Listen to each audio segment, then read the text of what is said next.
지방이 대체로 맑겠지만 제주도에는 가끔 구름이 많이 끼겠습니다. 내일 아침 기온은 서울 16도 등 전국이 12도에서 19도로 오늘과 비슷하겠습니다. 낮 기온은 서울 27도 등 전국이 24도에서 29도로 오늘과 비슷하겠습니다. 이상으로 KBS 1라디오 5시 뉴스를 마칩니다. 지금까지 진행해 아나운서 박태원이었습니다. KBS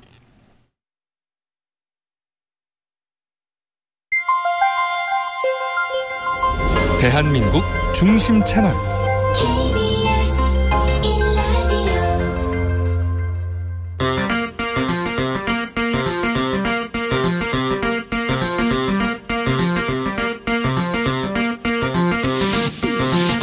주진우 라이브.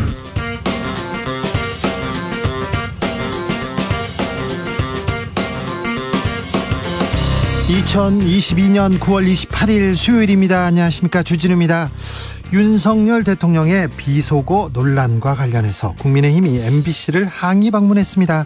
MBC의 최초 보도 전에 온라인 커뮤니티에 비슷한 내용 유포한 민주당 최지용 선임비서관은 MBC와의 유착 의혹 전면 부인하고 나섰는데요. 국민의힘 MBC 편파 조작 방송 진상규명 TF의 박대출 위원장 그리고 최지용 비서관한테 관련 내용 직접 들어보겠습니다. 언론노조와 기자협회 등 언론단체들 용산 대통령실 앞으로 달려갔습니다. 국익 해치는 건 대통령의 거친 언사지 이를 보도하는 언론이 아니다.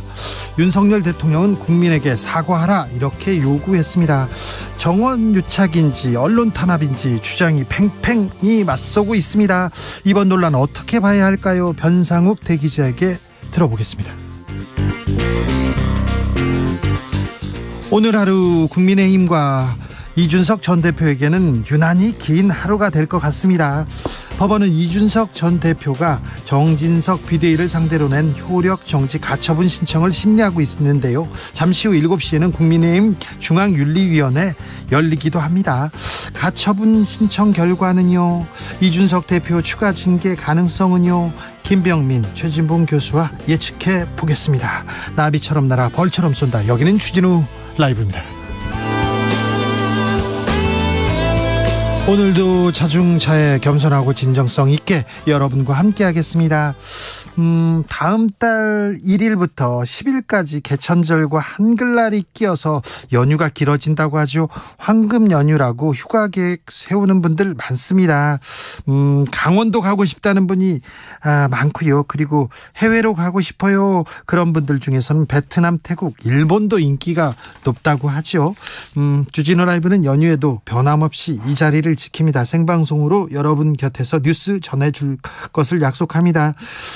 올해 마지막이라고도 볼 수 있는데요. 황금 연휴에 뭐 하세요?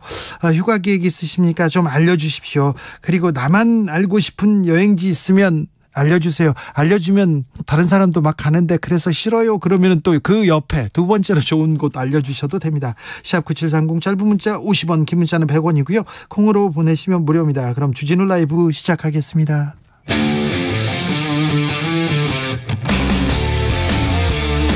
탐사보도 외길 인생 20년. 주 기자가 제일 싫어하는 것은?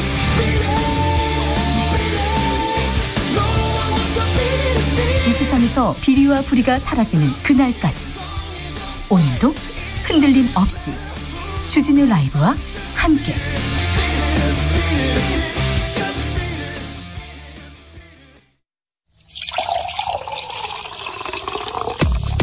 진짜 중요한 뉴스만 쭉 뽑아냈습니다. 주스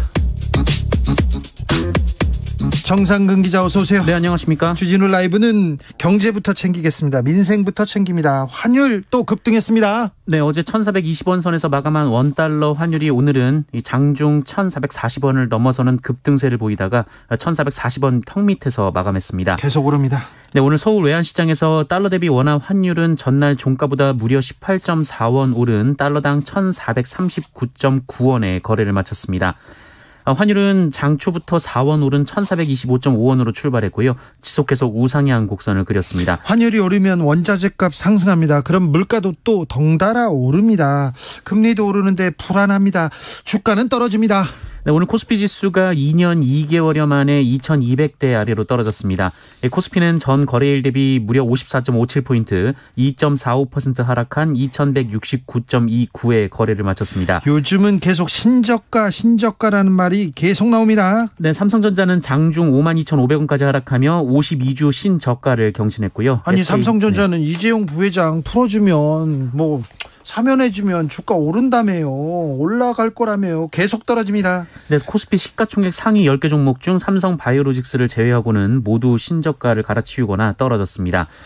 코스닥은 어제 대비 24.24포인트, 3.47% 하락한 673.87에 거래를 마쳤는데 역시 2020년 5월 7일 이후 최저치입니다. 경제가 걱정입니다. 외환위기 얘기를 하는 분들도 있는데요.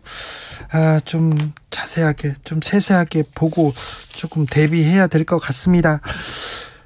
전세 피해 속출하고 있어요. 여기도 걱정입니다. 추가 대책 정부가 내놓고 있습니다. 네, 기획재정부는 이르면 내년부터 이 세입자가 거주하는 집이 경매나 공매로 넘어가더라도 국세보다 전세금을 먼저 돌려주는 내용의 전세 사기 방지 방안을 발표했습니다. 네. 지난 1일 발표한 전세 사기 피해 방지 대책의 일환인데요. 현행 규정에 따르면 현재 사는 집이 경매나 공매로 넘어가면 국세를 먼저 빼고 남는 돈으로 전세금을 돌려주게 돼 있어서 이 전세금을 모두 돌려받지 못하는 상황이 발생할 수 있었습니다. 서민들한테는 전세금이면 전 재산입니다. 생존의 문제입니다. 각별히 신경 써야 합니다. 이 문제는. 대통령실이 MBC 보도 경위를 묻는 공문을 보냈다고요.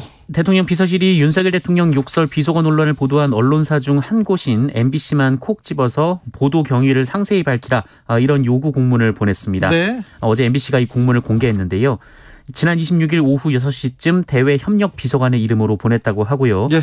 이 보도를 위해서는 사실을 특정하기에 앞서 다양한 확인 노력과 함께 반론권을 보장해 주는 것이 저널리즘의 기본이라고 돼 있었고, 네, 공영방송을 표방하는 MBC가 이런 원칙에 부합해 보도했는지 확인하기 위해 질의한다라고 밝혔습니다. 전문가도 해석이 어려운 발음을 어떤 근거로 확정하였는지 답변 부탁드립니다. 이렇게 정중한 어조로 했는데 굉장히 좀 언론사로 보면 좀 이거 무서워라 이렇게 생각하는 사람도 있었을 거예요.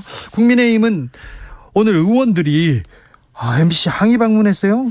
네, 권성동 전 원내대표를 포함해 이 몇몇 국민의힘 의원들이 오늘 서울 상암동 MBC를 항의 방문해 규탄 시위를 벌였습니다. 네. MBC 편파 조작방송 진상규명 TF라고 하는데요. 네. 이들은 윤석열 대통령 발언에 대한 MBC 보도를 편파 조작방송으로 규정하고 공식 해명을 요구했습니다. 여기에 국민의힘 지지자들도 나와서 이 큰 소란이 벌어졌고요. 이 언론노조 MBC 본부 측 관계자들과 MBC를 지지하는 시민들도 현장에 나와 항의 방문은 공영방송 억압이라고 반박했습니다. MBC 편파 조작 방송 진상규명 TF팀을 꾸렸습니다. TF팀 위원장 박대출 의원 잠시 후에 만나보겠습니다. 이재명 민주당 대표 오늘 국회에서 연설을 했습니다.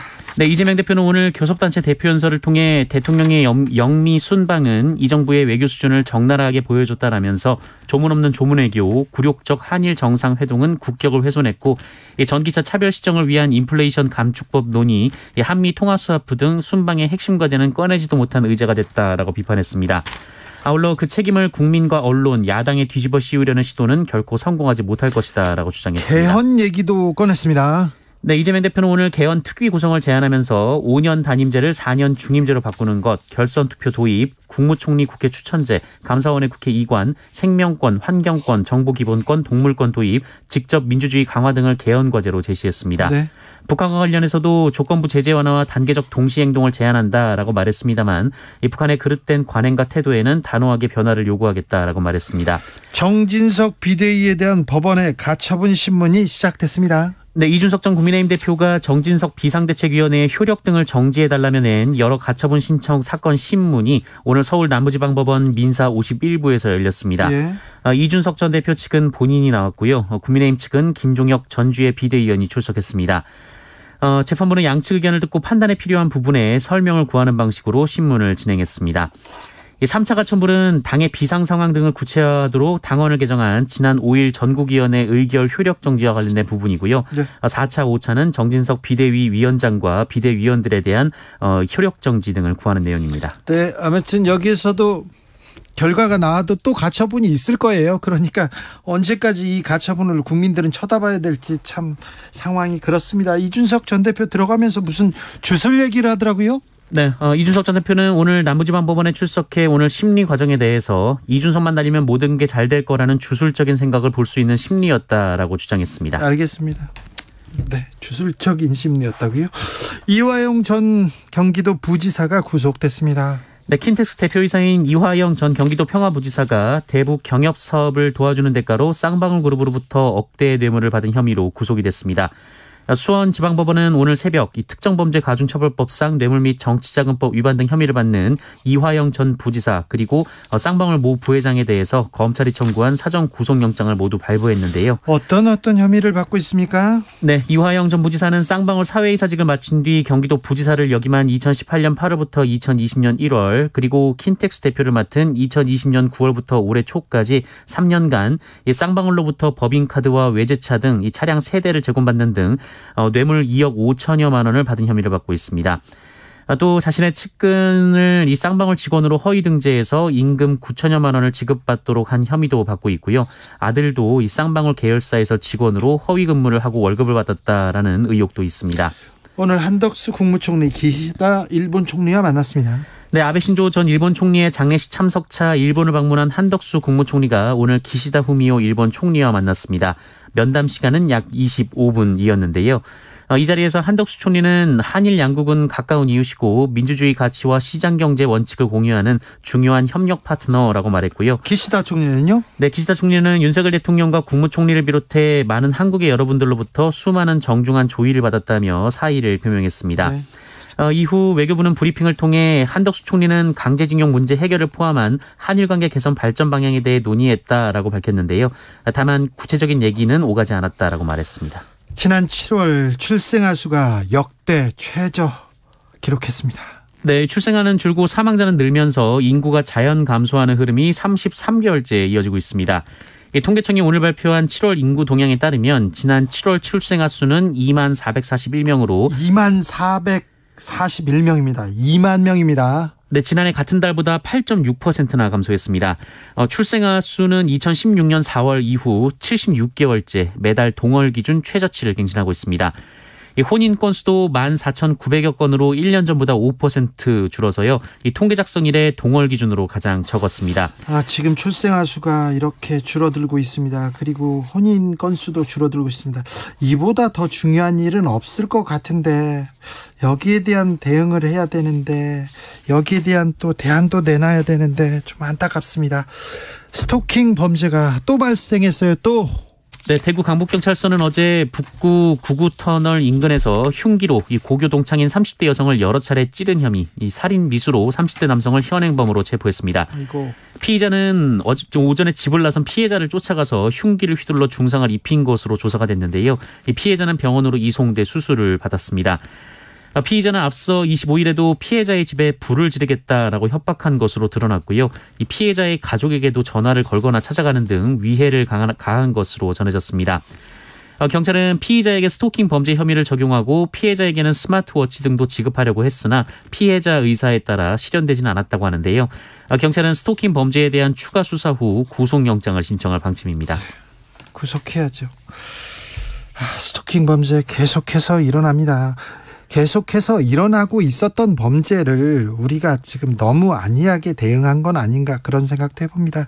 코로나 상황 어떻습니까?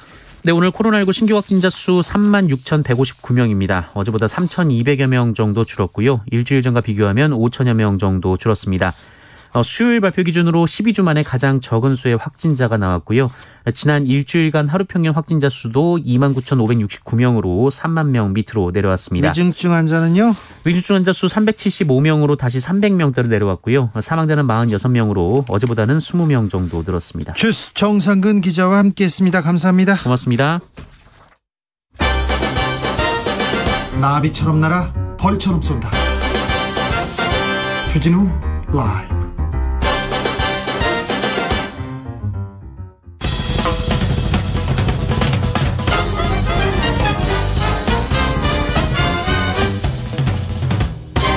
훅 인터뷰. 모두를 위한 모두를 향한 모두의 궁금증 훅 인터뷰. 윤석열 대통령의 비속어 논란. 최초 보도보다 먼저 온라인 커뮤니티에 올린 인물이 있습니다. 바로 민주당의 이동주 의원실의 최지용 선임 비서관인데요. 국민의힘에서는 MBC 보도보다 먼저 나왔다. 민주당 논평이 먼저 나왔다. 이런 이유로 정원 유착 제기하고 있습니다. 그 근거로 국민의힘이 이 최 비서관의 글을 들고 있는데요. 과연 정원 유착의 증거일까요? 물어보겠습니다. 민주당 최지용 선임 비서관, 안녕하세요. 네, 안녕하십니까. 네. 국민의힘에서 정원 유착의 증거로 최 비서관의 글을 꼽고 있습니다. 뭐라고 설명해 주시겠습니까? 정원 유착의 근거로 이야기를 한 건지는 잘 모르겠는데요. 네. 지금 제가 다시 논평이 오늘 또 나왔더라고요. 네. 저를 거론하면서 봤더니 제가 엠바고 이전에 네. 글을 올린 거를 기본적으로 문제를 삼고 있는 것 같습니다. 제가 해석했을 때는. 네. 근데 엠바고는 제가 사실 몰랐습니다. 몇 시에 엠바고가 걸려 있는지. 저도 기자 출신이기 때문에 네. 엠바고의 의미를 잘 아는데요. 네. 저는 일단 보도유예라는 그런 엠바고 요청에 해당하는 사람이 아니고요. 네. 그리고 당시에 그런 엠바고 행사에 대한 엠바고가 걸려 있었다는 거를 제가 인지하지는 못했었고요. 네네. 그리고 기본적으로 여러 단톡방에서 올라온 글을 제가 사실 내용이 좀 충격적이었기 때문에 제가 평소에 가던 소규모의 커뮤니티인데요. 거기에 글을 올리게 됐는데 결과적으로 그게 약간 어떤 오해 또는 이제 의도적인 그런 프레임으로 좀 거론이 되는 것 같습니다. 엠바고는 기자들 사이의 문제고 일반인들하고는 상관이 없습니다. 일반인들이 네. 그 내용을 알고 누구한테 전해주는 거는 그걸 문제 삼기는 어려운데요. 네. 그런데 비서관님 언제 네. 이 내용을 접하고 어떻게 이렇게 알리게 됐습니까? 예, 그 문제를 제가 어제 계속 많이 언론에 설명드렸고 오늘 아침에도 좀 말씀드릴 기회가 있었는데 네. 8시 50분경에 많은 단톡방에서 그런 글들이 올라왔고요. 네. 그런 글들이라는 거는 똑같았습니다. 여러 글이 돌진 않았고 네. 하나의 글이 이렇게 유통이 되고 있었던 걸 저도 이제 알게 됐고 네. 그거를 이제 처음에는 제가 이거를 이제 직접 들은 게 아니라 영상이 있는 게 아니기 때문에 그걸 바로 올리진 못했고요. 네. 그냥 이런 이야기가 있다라는 취지로 첫 글을 게시를 했고 그 다음에는 이제 영상을 한 20분 정도 후에 제가 이제 또 역시 이제 단톡방에 올라오는 영상을 보게 됐고 네. 그래서 이런 발언을 했네라는 생각이 들어서 이제 그 뒤에는 올리게 됐죠. 알겠습니다. 네. 최지용 비서관하고 MBC나 MBC 기자하고 관계가 있습니까? 이번 일에서? 이번 일에서는 전혀 없습니다. 그러니까 그 받은 글이나 이 내용을 MBC 기자한테 들은 거 아닙니까? 전혀 아닙니다. MBC 기자한테 알려준 것도 아닙니까? 아닙니다. 그런데 왜 지금 최지용 비서관 얘기를 하고 있는 거죠? 그러면요, 민주당 의원이 민주당 보좌관이니까 박홍근 원내대표한테 보고했습니까?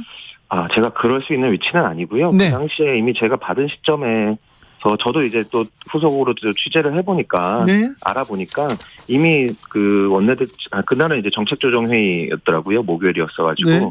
정책조정회의가 진행 중이었고 사실 거기 부자진도 배석을 못하고 의원님하고 소통할 수 있는 상황도 아니었기 때문에 네. 제가 그쪽에 알릴 일도 없고 네. 알릴 만한 위치에 있지가 않습니다. 알겠습니다. 네. 그럼 박홍근 원내대표는 다른 쪽에서 이렇게 이 영상을 접하게 된 겁니까? 네, 박홍근 원내대표께서 설명을 하셨으니까 저는 그게 맞을 거라고 생각을 하고요. 왜냐하면 저도 같은 방식으로 이 영상을 처음 보게 됐으니까요. 네. 당연히 저희 당의 다른 분들도 비슷한 방법으로 비슷한 형식으로 보게 되지 않았을까 생각합니다. 오전에 많은 사람들이 정치권 주변 사람들이 보도되기 전에 많은 사람들이 이 글을 접한 것도 사실인 것 같아요. 네, 맞습니다. 사실 기자들이 많이 연락을 해 오시는데, 소위 국회 기자들은 꿈이라고 여러 매체 기자들이 같이 서로 정보를 공유하는 네. 그런 단톡방들이 많이 있습니다. 그래서 자기들도 그 시간대에 다 올라왔고, 영상 글 이런 게 다 올라왔고, 네. 뭐 여야 가리지 않고 다 영상을 봤을 건데 그 네. 글도 보고 이렇게 문제 제기를 하는 것을 이해할 수 없다라는 반응들을 많이 보여줬습니다. 국민의힘에서 이거 엠바고 상황이고 아무도 모르는데 어떻게 유착관계가 아니면 이거 최 비서관 알 수 없다, 이거 유착관계다 이렇게 얘기하는데 이건 어떻게?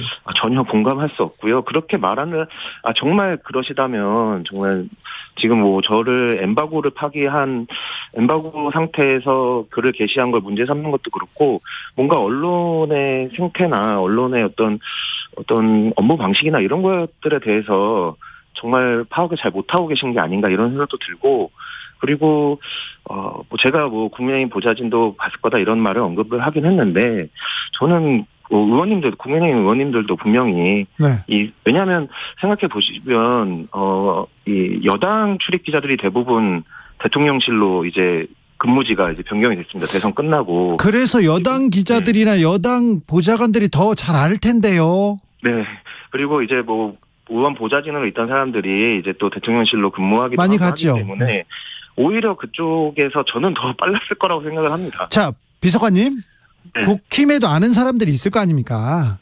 근데 제가 이런 걸 뭐 확인하기에는 좀 그렇습니다. 그렇습니까? 네. 그날 오전 이미 이 소식이 파다했는데 국힘 쪽에선 과연 아무도 보지 않았을까? 이건 의문으로 남습니다. 네, 맞습니다. 그렇죠. 네. MBC를 향한 문제 제기 어떻게 보고 계십니까?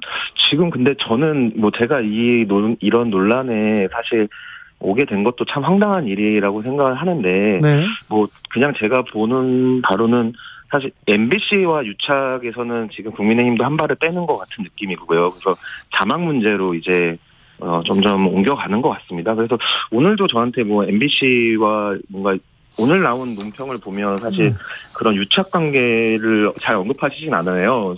오히려 뭐 엠바고 전에 올렸다 이걸 문제로 또 이제 바꾸셨던데 제가 봤을 때는 이게 논리가 탄탄하지 않기 때문에 계속 이렇게 말을 바꾸시는 게 아닌가 그런 생각이 좀 듭니다. 아무튼 이 대통령 비서고 논란과 관련해서 MBC나 MBC 기자하고는 연락을 받거나 정보를 받은 적도 없고 정보 전해준 적도 없다 이렇게 말씀하시는 거죠? 네, 제가 근데 업무상 기자들과 접촉이 많을 수밖에 없는 업무라서 당연히 MBC 기자님들하고도 이제 연락도 하고 문자도 주고받는 경우가 있었는데 목요일, 수요일, 금요일까지도 뭐 그 주말 지나서 어제까지도 MBC 기자하고는 소통이 없었습니다. 그렇습니까? 그 이후에도? 네. 뭐냐고 물어보지도 오늘 않고요. 제가 사실 국정감사 지금 국회의원실이 가장 1년 중에 바쁠 때인데요. 국정감사 아이템 준비로 그 기자님하고 소통한 건 있었습니다. 오늘. 네. 알겠어요. 네. 갑자기 최지용 비서관 이름이 나와서 깜짝 놀랐어요. 네. 네.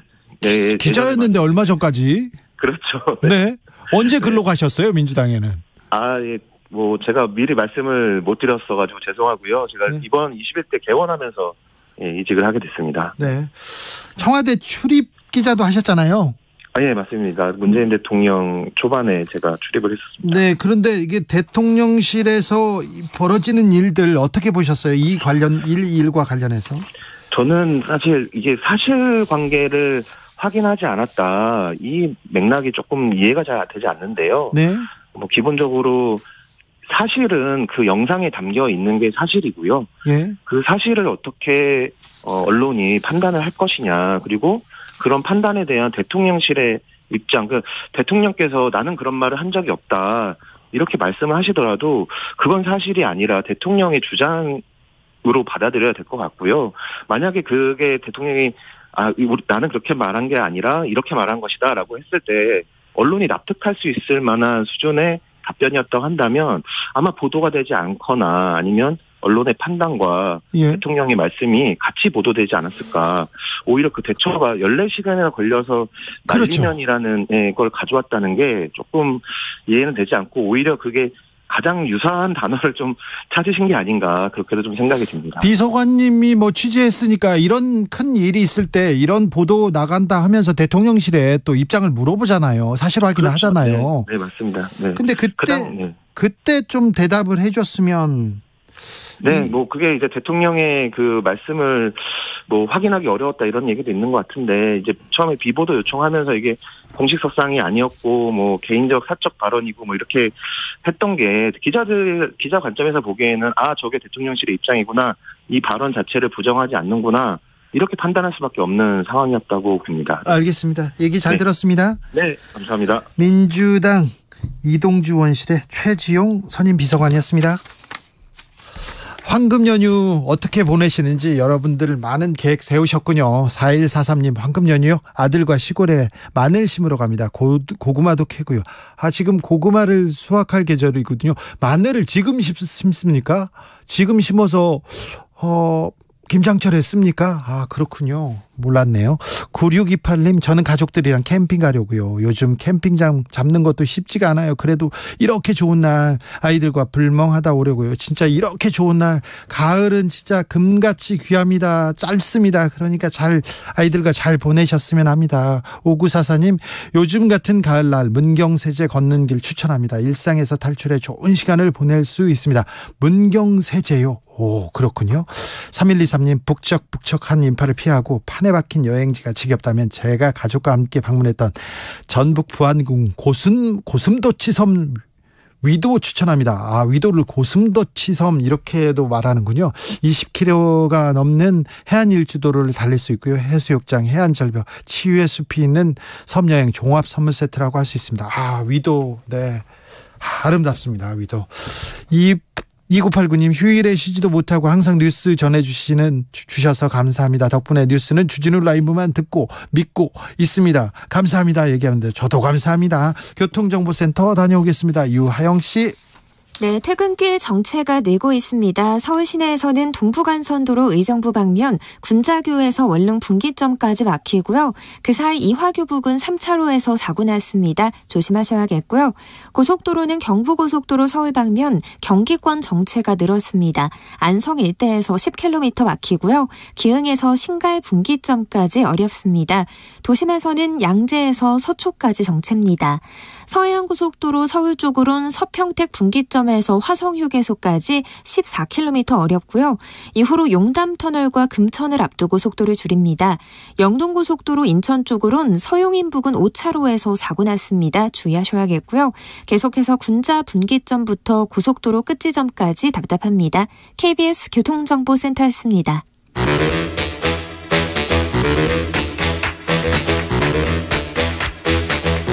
이것이 혁신이다. 여야를 내려놓고 관습을 떼버리고 혁신을 외쳐봅시다.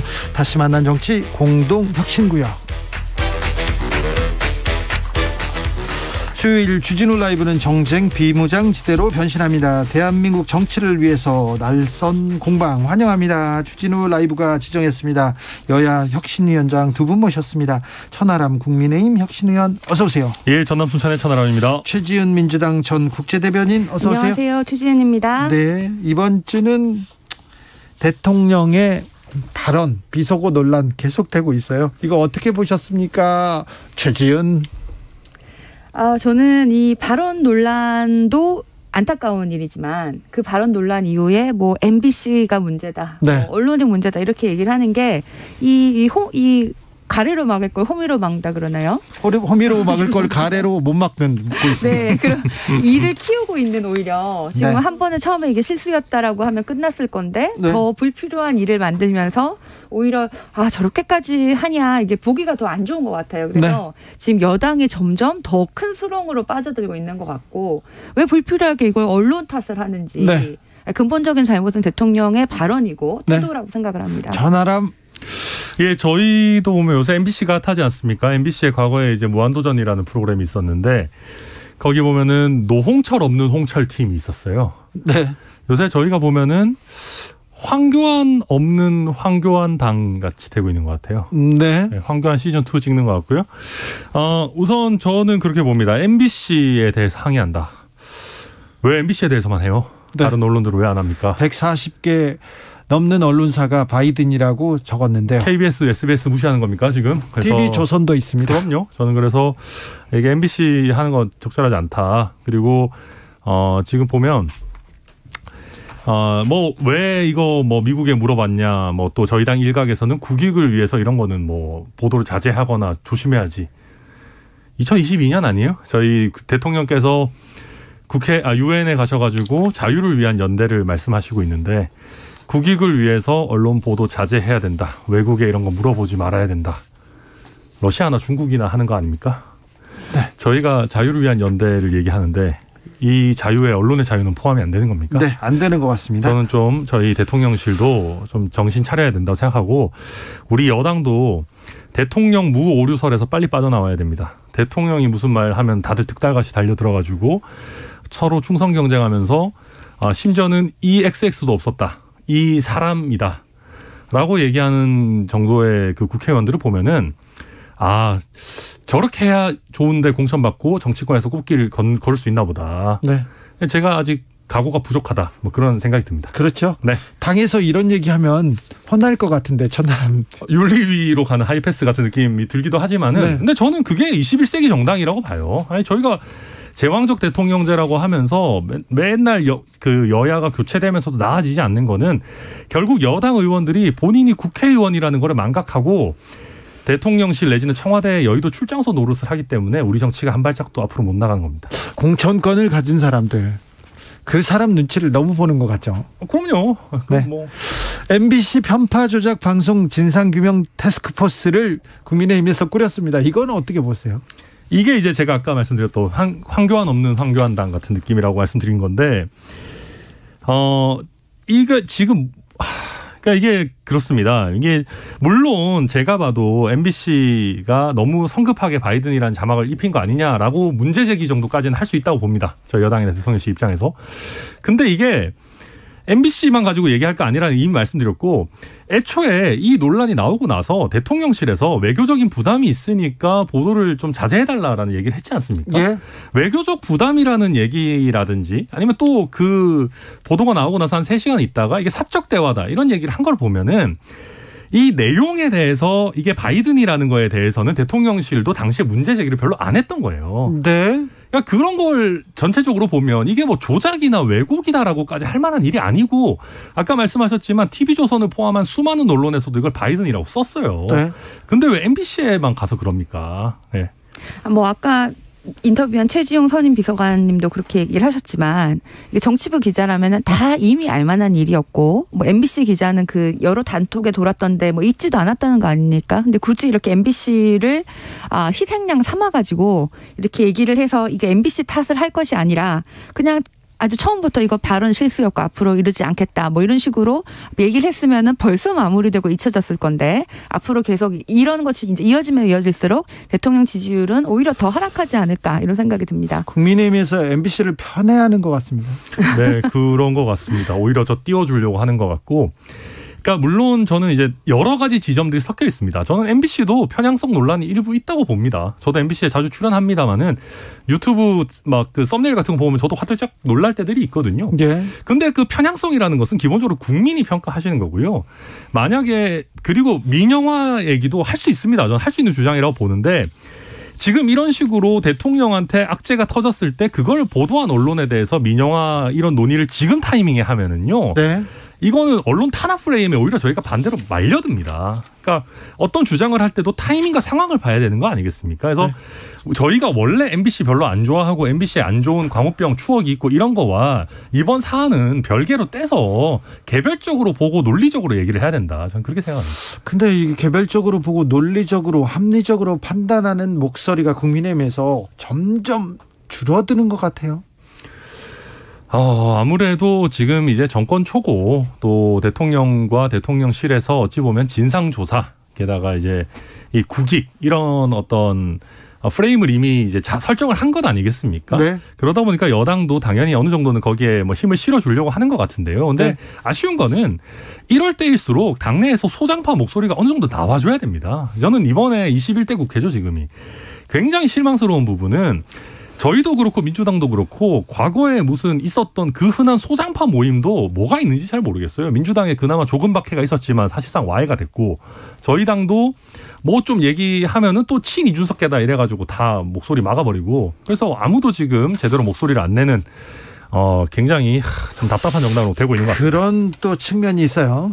네, 여당도 그렇고 야당도 좀 그렇다 이렇게 지적하는 분들도 있습니다. 민주당에서는 이거 외교적으로 총체적인 난국이었다. 박진 외교부 장관 해임 건의안 발의했습니다. 이거 어떻게 보시는지요? 네, 사실 지난번에 펠로시 하원 의장 왔을 때 만나지 않았을 때도 만나지 않을 수는 있는데 뭐 휴가 가서 안 만난다 뭐 이랬다가 나중에 뭐 말 바꾸고 뭐 이런 것들이 대통령실에서 대처를 왜 이렇게 하나 이런 얘기가 나왔어요. 네. 그리고 지금 순방이 첫 번째도 말이 많았는데 두 번째는 이제 더 말이 많은 이런 상황이 있고 이제 외교적인 정말 참사다 이런 얘기가 나올 만한 상황이 됐죠. 근데 저는 우리 야당으로서는 당연히 여기에 대해서 문책을 해야 되고 또 이런 모든 것에서 외교부 장관이 책임자라고 볼 수 있기 때문에 박진 외교부 장관 해임 건의안을 발의한 것은 뭐 적절했다고 보입니다.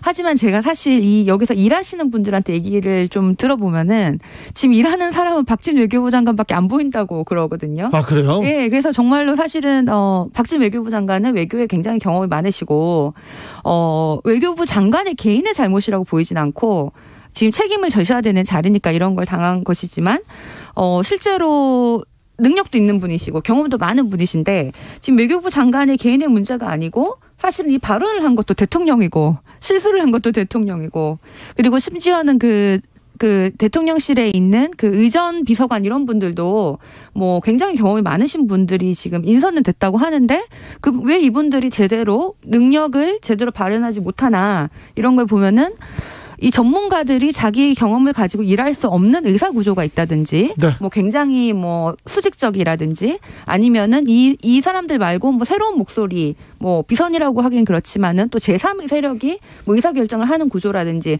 이런 게 있다가 지금 일이 어긋난 것이 아닌가라는 의심이 들거든요. 그래서 우리가 해임 건의안 할 수 있고 뭐 야당으로서는 적절하게 대처를 했지만 박진 외교부 장관의 장관이 바뀐다고 해서 근본적인 문제가 해결되진 않을 것이고. 근본적으로는 대통령의 실책이라고 보입니다. 일단 이 박진 외교부 장관 해임 건의안 들고 이렇게 하는 게 너무 촌스러워요. 딱 옛날 정치 느낌입니다. 네. 제가 민주당의 그 인사분들한테 취재한 내용도 그거예요. 박진 외교부 장관을 문제 삼는 게 별로 아니다. 사실 정확히 얘기하면 대통령실의 외교 라인을 문제 네. 삼고 싶은데 대통령실 직원에 대한 해임 건의 이런 건 없으니까 네. 박진을 대표로 해가지고 이렇게 해임 건의 하는 건데요. 이게 이제 좀 사실 국민들이요. 이런 거 안 해도 저희 대통령실이나 이런 부분의 부족함을 이미 많이 느끼고 계십니다. 여러 네, 조사 결과가 나오고 있고. 예. 근데 이거를 그냥 외교부 장관에 대한 해임 건의안 이렇게 해버리면 오히려 또 진영에 갇히는 정쟁의 대상이 되고요. 또 한 가지는 박진을 정말로 꼭 잘라야 된다라는 것도 아닌데 이 해임 건의를 하고도 통과시키면은요. 우리 외교부 장관 이제 밖에 나가가지고 외교 못합니다. 다른 나라에서 해임 건의된 외교부 장관 뭐 제대로 상대나 해주겠습니까? 이거 우리나라의 외교 역량을 굉장히 약화시킬 수 있는 건데 이거에 대해서 그냥 네가 외교 그 수장이니까 알아서 책임져. 이거 굉장히 무책임한 자세다 생각합니다. 이재명 대표 오늘 교섭단체 대표연설에서 이번 외교 참사 책임을 분명히 묻겠다고 얘기했습니다. 아무래도 해임 건의안은 통과 가능성도 있습니다. 민주당이 뭉치면 해임 건의 가능하거든요. 네, 아마 통과하겠죠. 민주당의 경우에는 통과시키려고 할 것이고 이게 또 야당으로서는 해야 될 역할이라고 생각을 합니다. 그런데 그 다음에 이제 대통령의 결단이라든지 이런 것으로 최종 결정이 되지 않을까 싶은데요. 근데 제 생각에는 이번에도 이런 일이 있었을 때 있었던 이런 잘못된 발언 이런 것이 가장 큰 문제지만 그 이후에 대통령실이 조금 더 잘 대처했더라면은 네. 외교부 장관 해임 건의안으로 방향이 가지 않았을 텐데 앞으로 누가 외교부 장관을 하려고 할지 박진 장관이 이제 앞으로 못 하시게 되더라도 예를 들어서 대통령실부터 좀 근본적인 변화가 필요하다고 생각합니다. 네, 5405님께서 국민 입장에서는 바이든이든 날리면이든 이게 중요한 게 아니라 민생 경제에 대한 문제 절실합니다. 정치인들은 제발 비난 말싸움 그만하고 제대로 된 경제정책 제시하고 설명해 주세요. 실행해 주세요. 얘기했습니다. 오늘 천하람 위원 응원 문자가 많이 옵니다. 특별히 천하람 친구들 다 왔습니다. 1053님 천하람 화이팅. 천하람을 당대표로 천하람 깨어있는 정치인 계속 얘기하면 천하람 의원 윤리위원회 가는 거 아닌가요? 네, 그래도 당대표 바른말 대봤자 윤리위 엔딩입니다. 네, 예. 바른말 쓴소리 하실 때가 제일 멋있습니다. 이렇게 얘기합니다. 당대표 돼도 안 돼? 네. 윤리위 가요? 윤리위 가요. 지금 뭐 당대표 돼도 안전하지 않습니다. 왜 근데 국민의힘은 윤리위는 왜 저녁에만 할까요? 아, 그게 다 퇴근하고 모이신다고 하시더라고요. 왜 다 퇴근하고 모일까요? 윤리적으로 좀 그런 윤리적인 시간이 있나요? 뭐 다들 또 생업이 있으신 분이시니까. 아, 그렇습니까? 예. 네. 이재명 대표가 오늘 개헌 얘기를 던졌어요. 개헌 얘기 딱 던졌습니다. 매우 중요한 이슈인데 어떻게 들으셨어요? 저는 일단 이게 민생을 중시하겠다라는 것과 부합하는지는 잘은 모르겠습니다. 뭐 그럼에도 불구하고 개헌 논의하실 수 있다고 생각하고요.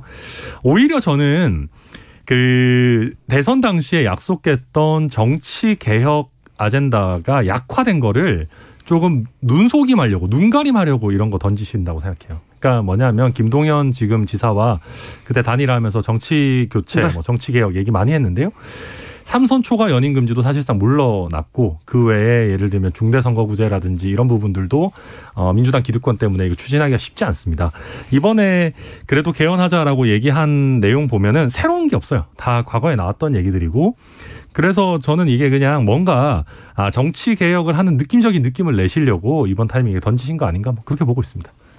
저는 개헌에 대해서는 우리가 공감대가 어느 정도 있다고 생각을 합니다. 지난번에 대선에서 김동연 후보도 당시에 이런 얘기를 했었고 이런 것을 우리가 언젠가는 해야 된다라고 생각을 했는데 다음번에 대선 주자의 경우에는 본인의 임기를 또 1년 당기는 일이 될 수 있기 때문에 누군가 얘기를 했어야 됐고 사실 저는 윤석열 대통령도 이런 얘기를 좀 먼저 하셨으면 하는 바람이 있었는데 그것을 놓친 것이죠. 근데 이거 개헌뿐만 아니라 정치 개혁에서 여러 가지 아젠다가 지금 얘기가 나오고 있는데 네. 예를 들어서 지난번에 연동형 비례제 이후에 뭐 위성정당을 만든다든지 여러 가지 일들이 있었는데 지금 돌이켜보면 그런 것들이 조금 더 빨리 얘기가 되고 충분히 논의됐다면 그런 제도 개혁 이후에 있을 수 있는 여러 가지 부작용이나 예상치 못한 효과 이런 걸 사전에 방지할 수 있었는데 좀 급하게 됐거든요. 네. 그래서 지금 총선이 한 1년 반 정도 남았기 때문에 이재명 대표가 지금 얘기하는 건 굉장히 적절하고 지금부터 화두를 띄워서 공론화를 하고 그다음에 정치개혁이 이루어져야 되기 때문에 좀 적절한 타이밍에 말씀하신 거라고 생각합니다. 오늘 기본 사회라는 얘기를 이재명 대표가 들고 나왔습니다. 기본 소득은 이재명 대표가 항상 부르짖던 그런 그 공약과도 같았는데요. 국민의힘 정강정책 1호로 1조 1항에 기본소득을 명시했어요. 그러니까 기본소득에 대한 논의는 여야가 지금 좀 진전시킬 수 있는 거 아닙니까? 네, 저도 논의를 하는 것은 필요하다고 봅니다. 물론 저희가 이제 재정상의 부담이라든지 이런 것들이 있기 때문에 당장 기본소득을 뭐 전면 도입할 수는 없겠죠. 그러나 앞으로 가면 갈수록 뭐 AI라든지 로보틱스라든지 이런 것들이 발전해가지고 이제 고용 없는 성장이 계속된다라고 하면은 우리가 정말로 기본소득이 반드시 필요한 사회가 될지도 모릅니다. 참 네. 슬픈 얘기지만은. 그래서 그때를 대비한 제도 연구는 계속 해나가야 되고 다만 제가 이재명 대표님의 이 기본 시리즈에 대해서 조금 안 좋게 평가하는 부분은 그러니까 깊은 고민 없이 그냥 던지시는 거 아닌가 하는 생각이 들 때가 있어요. 그러니까 깊은 고민 없이 몇 년 동안 기본소득을 외치진 않을 거 아닙니까? 아니 근데 다만 이게 오히려 개념을 좀 오염시키는 부분들이 있거든요. 그러니까 저희가 기본소득이라고 할 때는 말 그대로 소득 대체성이 있어야 돼요. 근데 예. 이재명 대표께서 말씀하시는 거는 월 8만 원 정도 수준을 일단 말씀하시는 거거든요.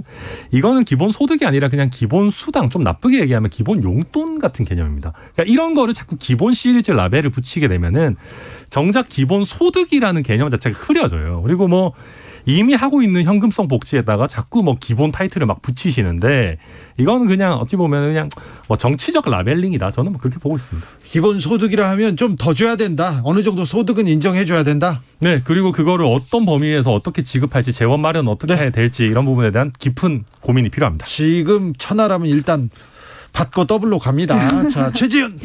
네, 저는 이게 근본적으로 우리가 선별적으로 복지를 할 건지 보편적으로 복지를 할 건지에 대한 얘기인 것 같은데 정말 아까 말씀하신 것처럼 뭐 앞으로 일자리가 없어지고 AI 자동화되고 뭐 이런 점에서 우리도 보편적 복지로 가야 된다라는 그 방향에는 다 공감을 하는 것 같아요. 그렇죠. 네. 노인 빈곤 문제 네. 너무 심각하고 청년들 빈곤 너무 어렵습니다. 상황이. 근데 이게 이제 언제 얼마나 그리고 우리가 재정 여력은 어떻게 이런 숙제가 그때도 남아 있었는데 사실 저는 개인적으로는 이게 장기 과제는 아니고 중기 과제인 건 분명해요. 빨리 해야 되는데 당장 지금 필요하냐 이건 저는 조금 걱정이에요. 오히려 제가 기본소득을 선대위 때 열심히 옹호하는 사람이었지만은 지금 우리가 너무 인플레이션이 많고 오히려 재정을 너무 확대하기에는 지금은 조금 경기가 어려우니까 지금보다는 한 내년 뭐 하반기만 돼도 좀 경기가 좋아질 거란 예측이 많으니 네. 그때부터 조금 시작할 수 있게 지금부터는 제도적인 토론, 공론을 이제 시작하는 그런 방향은 적극 찬성하는데요. 네. 잠시만요. 네. 최지은 네. 전 대변인은 오늘 마지막 시간입니다. 마지막 시간인데 세계은행으로 가신다고요? 네, 원래 세계은행에 계셨죠? 예, 거기 한 7년 워싱턴 DC 본사에 있었고 이제 어디로 가요? 지금은 한국의 세계은행 사무소가 조그마한 게 있어요. 거기에 가 있기로 했습니다. 네. 대단하십니다. 저는 세계은행이 아니라 2개 은행도 못 갈 것 같은데 죄송합니다. 이상한 소리 해가지고. 네, 예. 많이 이상합니다. 예. 네. 그런데 세계은행으로 가면 뭐 돈도 많이 받을 것 같고 잘 된 거죠? 뭐 일단 제가 정치를 시작했는데 네. 뭐 낙선도 했고 또 제가 선대위에서 활동을 했지만 이재명 대표도 또 당시에 낙선도 했고 이런 경험을 겪으면서 제 부족한 것도 많이 좀 더 채우고 싶다라는 생각도 있었고. 자, 그러니까 아무튼 경제 전문가입니다. 최지은이 보기에 지금 환율이 막 올라가잖아요. 네. 금리도 막 올라가고 주가 떨어지고 서민들 무섭거든요. 네. 하루가 어떻게 하는 거야 이거.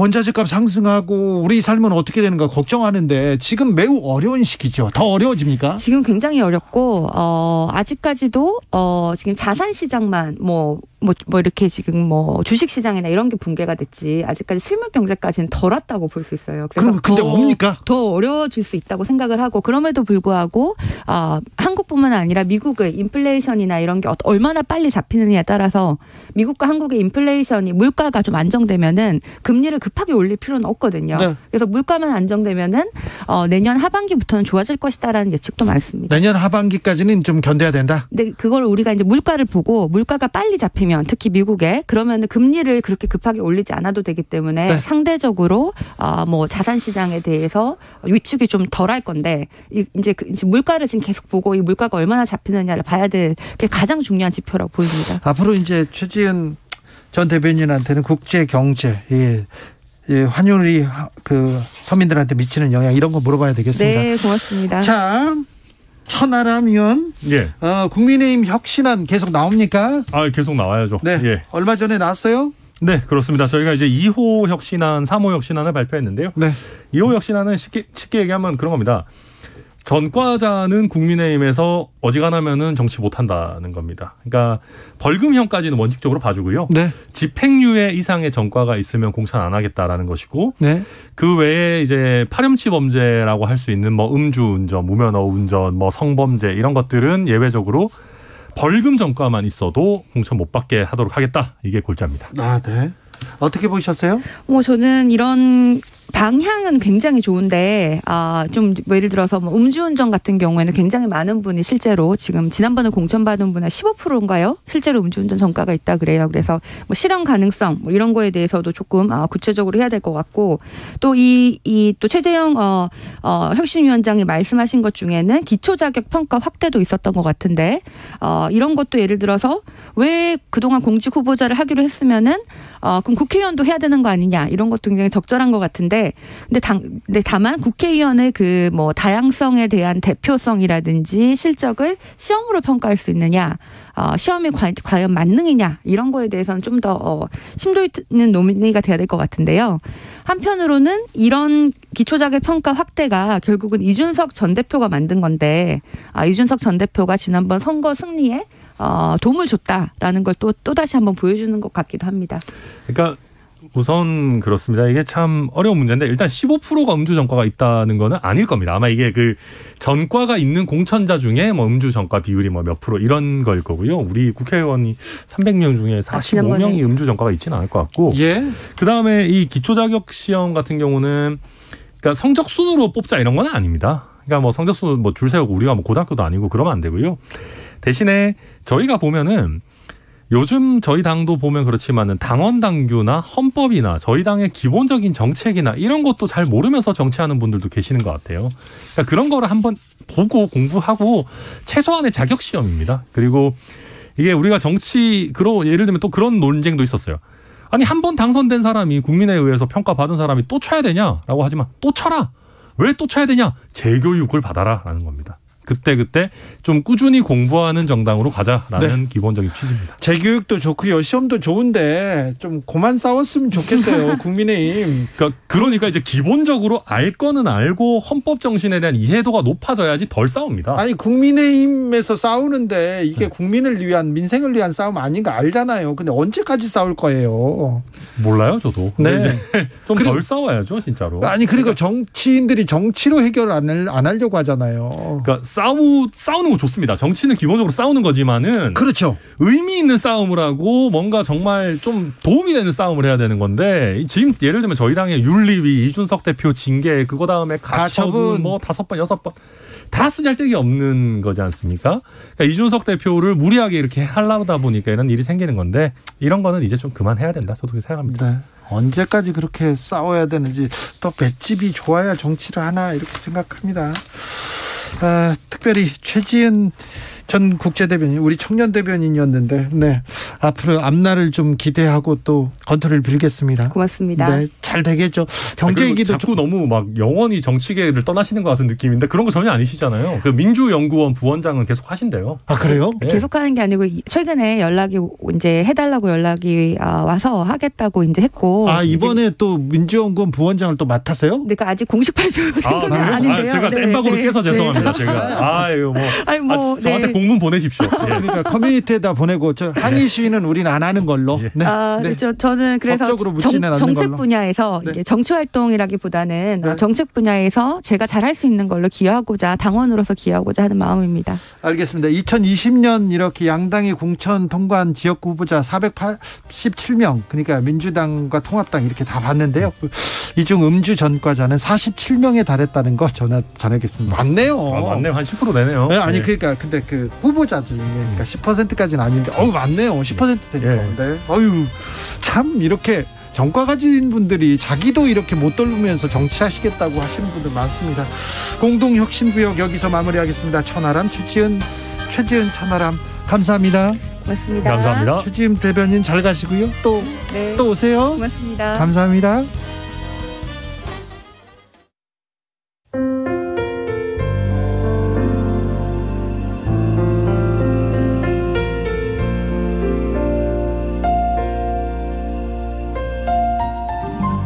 KBS 라디오 연중기획 희망충전 대한민국 501번째 이야기. 안녕하세요. 아나운서 이현주입니다. 고등학교 1학년 성민이와 2살 터울의 남동생은 날이 어둑해져도 집안의 불은 켜지 않고 숨을 죽인 채 생활합니다. 빚을 독촉하는 채권자들과 밀린 월세를 받으러 집에 찾아오는 주인 아저씨를 피하기 위해서인데요. 언제쯤이면 이 생활이 끝날지 답답하기만 합니다. 아빠가 돌아가신 뒤로 집안의 가장이 된 엄마는 다른 지역으로 일을 하러 떠난 지 5년이 훌쩍 넘었습니다. 몇 달에 한 번씩 집에 들르긴 하지만 그마저도 오래 함께할 수 없기에 속상합니다. 엄마가 해주는 따뜻한 집밥이 늘 그리운 형제의 소원은 그저 안정적인 환경에서 엄마와 함께 살아가는 것뿐입니다. 성민이네 가족이 하루빨리 희망을 마주할 수 있도록 여러분이 손을 내밀어 주세요. 여러분의 따뜻한 손길이 희망의 빛이 됩니다. ARS 060-700-1580 060-700-1580 한 통화 3,000원으로 희망을 선물해 주세요. KBS 라디오 연중기획 희망충전 대한민국은 초록우산 어린이재단, 인탑스 주식회사 그리고 청취자 여러분과 함께합니다. ARS 060-700-1580 한 통화 3,000원입니다.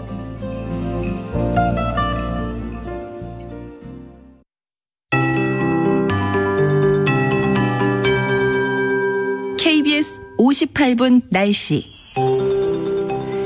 오늘도 일교차가 10도 내지 15도 안팎까지 벌어졌습니다. 서울은 16도대로 출발해서 낮 기온이 26도까지 올랐는데요. 일교차 10도 10도 정도 낮고요. 이번 주에는 토요일까지도 대부분 27도 안팎의 낮 기온을 보이면서 낮더위가 조금 더 이어지겠습니다. 서해안 주변에 있는 교량과 도로에서는 내일 새벽부터 아침 사이에 짙은 안개를 특히나 주의하셔야 되겠습니다. 이렇게 짙은 안개가 끼는 구간에서는 각별히 운전하실 때 더더욱 신경을 쓰셔야 되겠고요.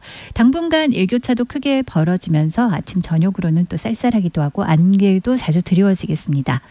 오늘 중부지방은 구름 많고 남부지방은 또 흐리다가 차츰 맑아지겠습니다. 제주도는 흐리겠고요. 늦은 밤부터 내일 새벽까지 제주도에 가끔 빗방울이 약간 떨어집니다. 내일부터 글피까지 맑은 가운데 일교차 크겠고 낮에 약간 덥습니다. 내일 서울의 낮 최고 기온 26도 오늘과 비슷하겠고요. 아침 기온도 오늘과 거의 비슷합니다. 전국이 24도에서 29도까지 기온이 오르겠고요. 금요일은 서울이 28도, 토요일 27도 거의 비슷한 늦더위가 좀 더 나타나겠습니다. 현재 서울 기온은 24도, 습도는 63%입니다. 기상청에서 KBS 58분 날씨 최영우였습니다.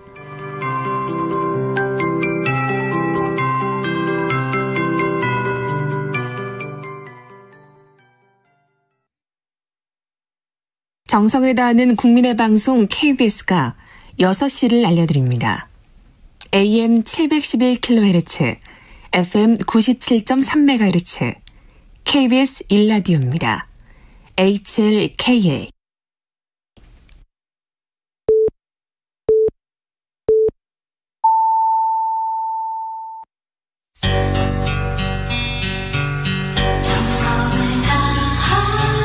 정성을 다하는 국민의 방송 KBS 주진우 라이브. 그냥 그렇다고요. 이 시각 라디오 정보센터 뉴스입니다. 오늘 원달러 환율은 장중 1,440원을 넘어서며 13년 6개월여 만에 최고치를 기록했습니다. 코스피도 2,169.29의 장을 마쳐 2년 2개월여 만에 최저치로 떨어졌습니다. 국정원은 북한이 핵실험을 한다면 10월 16일부터 11월 7일 사이의 가능성이 높다고 밝혔습니다. 국정원이 꼽은 10월 16일은 중국 공산당 20차 당대회 직후이며 11월 7일은 미국 중간선거 직전입니다. 국제신용평가사 피치는 한국의 국가신용등급을 AA-로 등급 전망은 안정적으로 각각 유지했다고 오늘 밝혔습니다. 피치는 북한 관련 지정학적 위험에도 대외 건전성과 거시경제 성과가 견고하고 수출 부문이 역동적인 점 등을 균형 있게 반영했다고 배경을 설명했습니다. 방역당국은 지난주 기준 코로나19 주간 위험도를 전국과 수도권, 비수도권 모두 12주 만에 중간에서 낮음으로 하향 조정했습니다. 코로나19 방역 조치로 피해를 입은 소상공인들에 대한 올해 2분기 손실보상 신청이 내일부터 시작됩니다. 지금까지 라디오 정보센터 뉴스 정한나였습니다.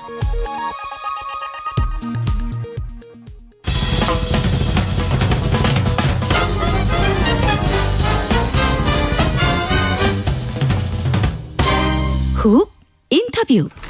훅 인터뷰 이어가겠습니다. 윤석열 대통령의 비서고 논란과 관련해서 국민의힘이 MBC 보도를 편파 조작 방송으로 규정하고 당내 태스크포스를 구성했습니다. 오늘은 여당 지도부와 함께 태스크포스 위원들이 MBC 항의 방문하기도 했는데요. MBC 편파 조작 방송 진상규명 TF팀 위원장을 맡으신 박대출 의원 이야기 나눠보겠습니다. 의원님 안녕하세요.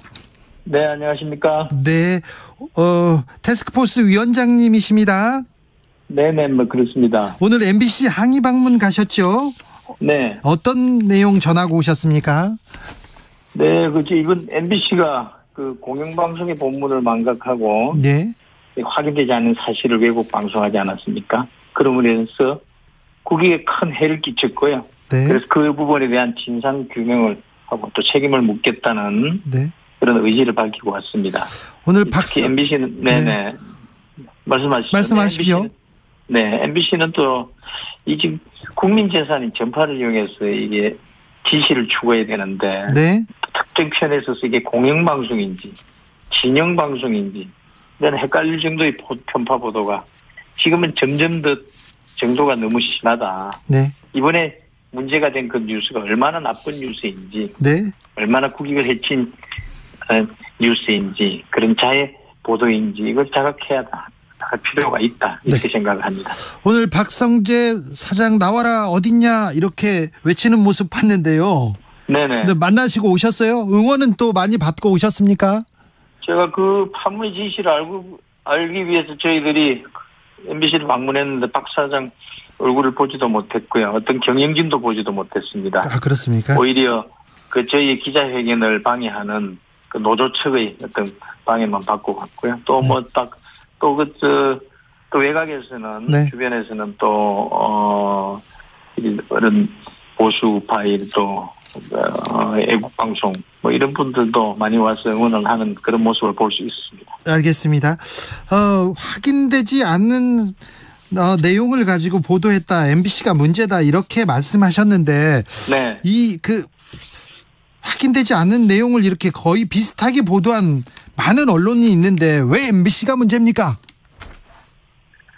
그게 그렇지 않습니다. 이게 MBC는 다른 언론도 물론 보도를 비슷한 보도를 했지만은 또 그 언론들이 뭐 책임이 배제되는 문제는 아닙니다. 문제는 네. 이 사태의 근원이 MBC였고 또 MBC의 그 악의성과 고의성이 더욱더 문제가 되는 것이다. 이렇게 보고 있는 것이죠. 예를 들어서 MBC가 특히 또 특파원을 통해서 미 국무부와 백악관에 네. 이메일로 질문서를 보내지 않았습니까? 네. 이것은 아예 처음부터 이런 외교 참사로 몰아갈 의도가 있는 게 아니냐 이렇게 의심할 수밖에 없는 네. 그런 행위인데요. 그 답변을 실제로 있었습니다. 그 미국 국무부에서 답변이 왔는데 네. 영어로는 Our relationships with ROK is strong이라는 표현이 있습니다. 그래서 미국으로 볼 때 한국과의 관계는 매우 스트롱이다, 매우 강하다라는 그런 답변까지 했거든요. 네. 근데 그런 내용이든 답변의 보도를 저희들 본 적이 없습니다. 네. 그 MBC가 특히 보도한 이런 자막 내용 있지 않습니까? 네. 그런 내용이 소위 찌라시라 그러죠. 그런 받은 그 형태로 나돌았습니다. 근데 그런 음성 분석 전문가들도 이건 판독불능이라 그러거든요. 네. 그래서 도대체 똑같은 수로 이런 자막을 그 영상을 보고 만들 수가 없다는 것이죠. 그 자막을 아는 내용을 아는 누군가가 네. 외부로 유출하지 않았을까? 이런 것을 합리적 의심을 하는 것이고요. 예. 그래서 최초 자막 유포자가 악의적인 의도대로 이렇게 인식될 수밖에 없는 이런 상황이 만들어진 현상에 대해서 MBC에 대해서 문제점을 저희들은 제기를 하는 것입니다. 알겠습니다. 전문가들도 판단할 수 없는 발언이었다 이렇게 얘기하는데 결국 논란이 이 XX라는 표현과 바이든이 있었느냐 없었느냐인데 의원님 태스크포스 팀장이니까 물어보겠습니다. 의원님께서는 어떻게 판단하고 계십니까? 저는 사실 마지막 부분 외에는 저도 여러 번 읽었는데 제 스스로도 확신이 없어서 모를 정도였습니다. 아, 그래요? 제 청력이 부족한지는 모르지만은 네. 특히 바이든이라는 부분은 말이죠. 네. 윤석열 대통령도 이 부분에 대해서 언급한 적이 없다고 그러고 또 설령 이 부분은 확인이 제대로 되지 않지 않습니까? 그런데 특히 여기서 문제가 또 되는 것은 자막이 주어가 바이든 언어로 되어 있습니다. 네. 문맥상으로 볼 때 바이든이 주어로 표시될 수가 없죠. 네. 문맥상으로는. 네. 이거는 주어를 조작한 것입니다. 주어를 조작한 겁니까? 그렇죠. 주어를 조작한 것이 되는 것이 그렇게밖에 볼 수 있지 않습니까? 저기 의원님. 국회에서 보여야 해둔다면 바이든은 우리 국회에서 승인을 하는 문제가 있로 자막을 달았는데 네. 바이든이 주어가 왜 됩니까? 거기서. 이것은 동맹의 미국 대통령을 끌고 들어가는 것이다. 네. 이렇게밖에 볼 수 없는 것이죠. 그 문맥을 우리 주진우 사회자가 잘 한번 읽어보시죠. 아니 그런데요. 윤석열 대통령이 조사를 간혹 틀리겠습니다. 자, 이런 것입니다. 설령 조사를 만일에 틀렸다면 언론 자막은 말이죠. 그렇지도 않을 뿐더러 네. 그게 자막이 조사가 틀렸을 경우 언론은 그것을 바로 잡는 가로 표시를 한다거나 또 이 부분이 명확하지 않다면 그 자막을 표시에다가 물음표를 한다거나 이렇게 해서 또 이 시청자의 몫으로 최종 판단은 시청자의 몫으로 남겨두는데 네. 이렇게 단정적으로 그런 표현을 해가지고 예. 시청자들의 국민들의 오해를 이렇게 유도를 한다거나 이런 네. 것은 제 의도성, 고의성을 다분히 의심하지 않을 수 없는 것이다. 예, 이렇게 알겠습니다. 보는 것이죠. 그게 언론의 상식 아니겠습니까? 알겠습니다. 우리 주진우 사회자님도 네. 그 언론인 출신이 보면은 그 기존 언론의 기본 보도의 그 기본이 있지 않습니까? ABC라고 저희들은 얘기를 하죠. 예. 네. 네, 잘 알겠습니다. 저는 MBC를 보지는 않았습니다. 네네. MBC를 잘 안 봅니다. 그런데 저도 뭐 잘 안 봅니다. 네, 잘 안 보는데 아이고 바이든은 맞는 것 같다 이렇게 생각을 한 것이 그에 대부분 그 부분에 대해서는 저도 워낙 이게 뭐 어떤 그 해석의 논란이 많기 때문에 제가 네. 여러 번 봤는데 네. 저도 사실은 확신을 못 하겠더라고요. 알겠습니다. 네. 네네.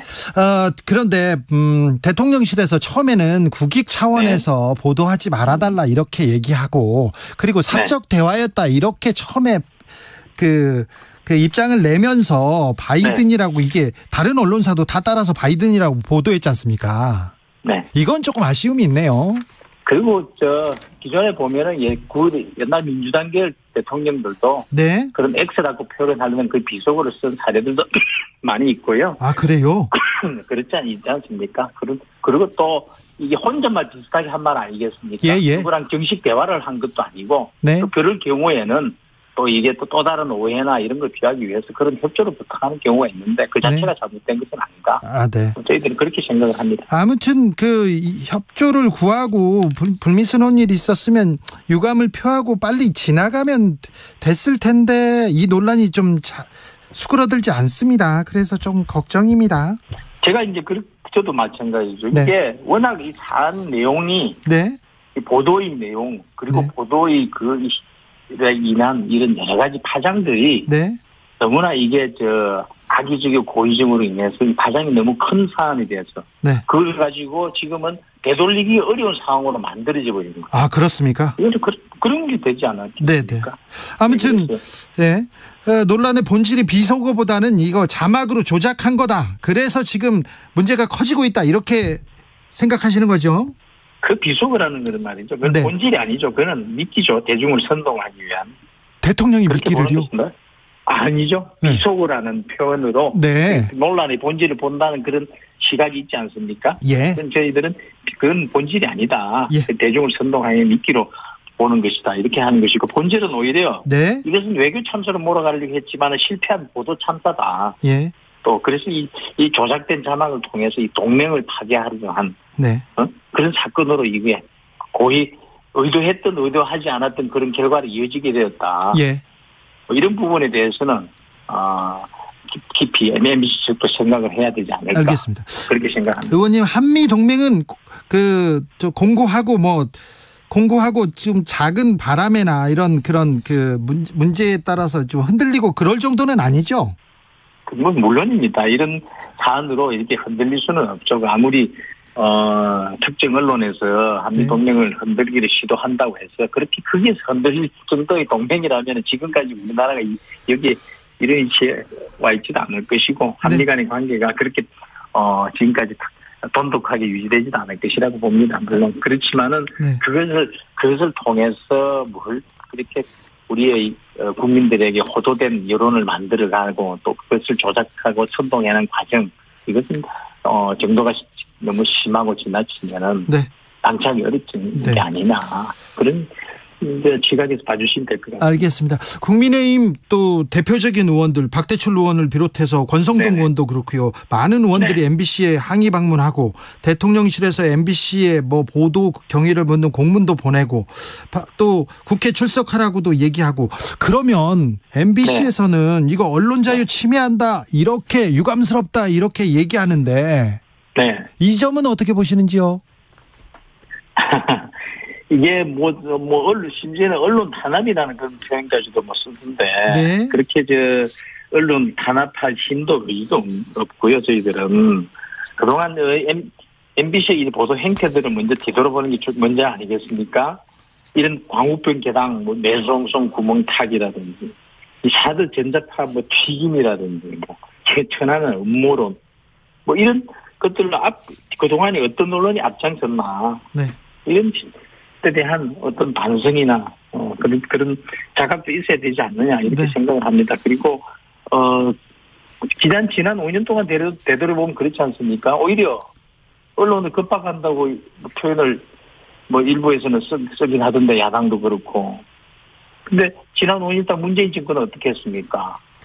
마음에 들지 않는 언론 방송에 대해서 재승인을 무기로 해가지고 평가 점수까지 조작한 그걸로 인해서 감사원이 지금 그걸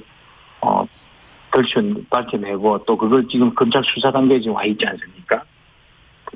그런 것도 되돌아봐야 된다. 네. 이렇게 생각합니다.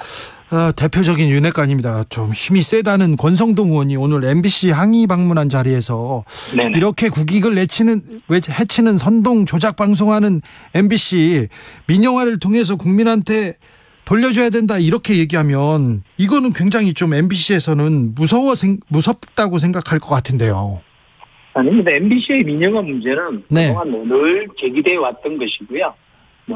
지금 그것은 MBC 문제를 앞으로 우리 국민들의 방송, 특정 진영 방송이 아니라 우리 국민들의 진실을 보도하는 그런 명실상부한 그런 공영방송으로 위치를 하는 것이 맞는 것이냐, 지금 그게 가능한 것이냐, 아니면 민영화를 통해서 지분 매각을 통해서 새로운 위치를 찾아야 되는 것이냐. 네. 이것은 갑자기 제기된 그 사안은 아니고요. 늘 그동안에 제기되어 왔던 것이고 또 지금 그것을 본격적으로 한다거나 이런 저희들이 입장을 가지고 있는 것은 아닙니다. 네.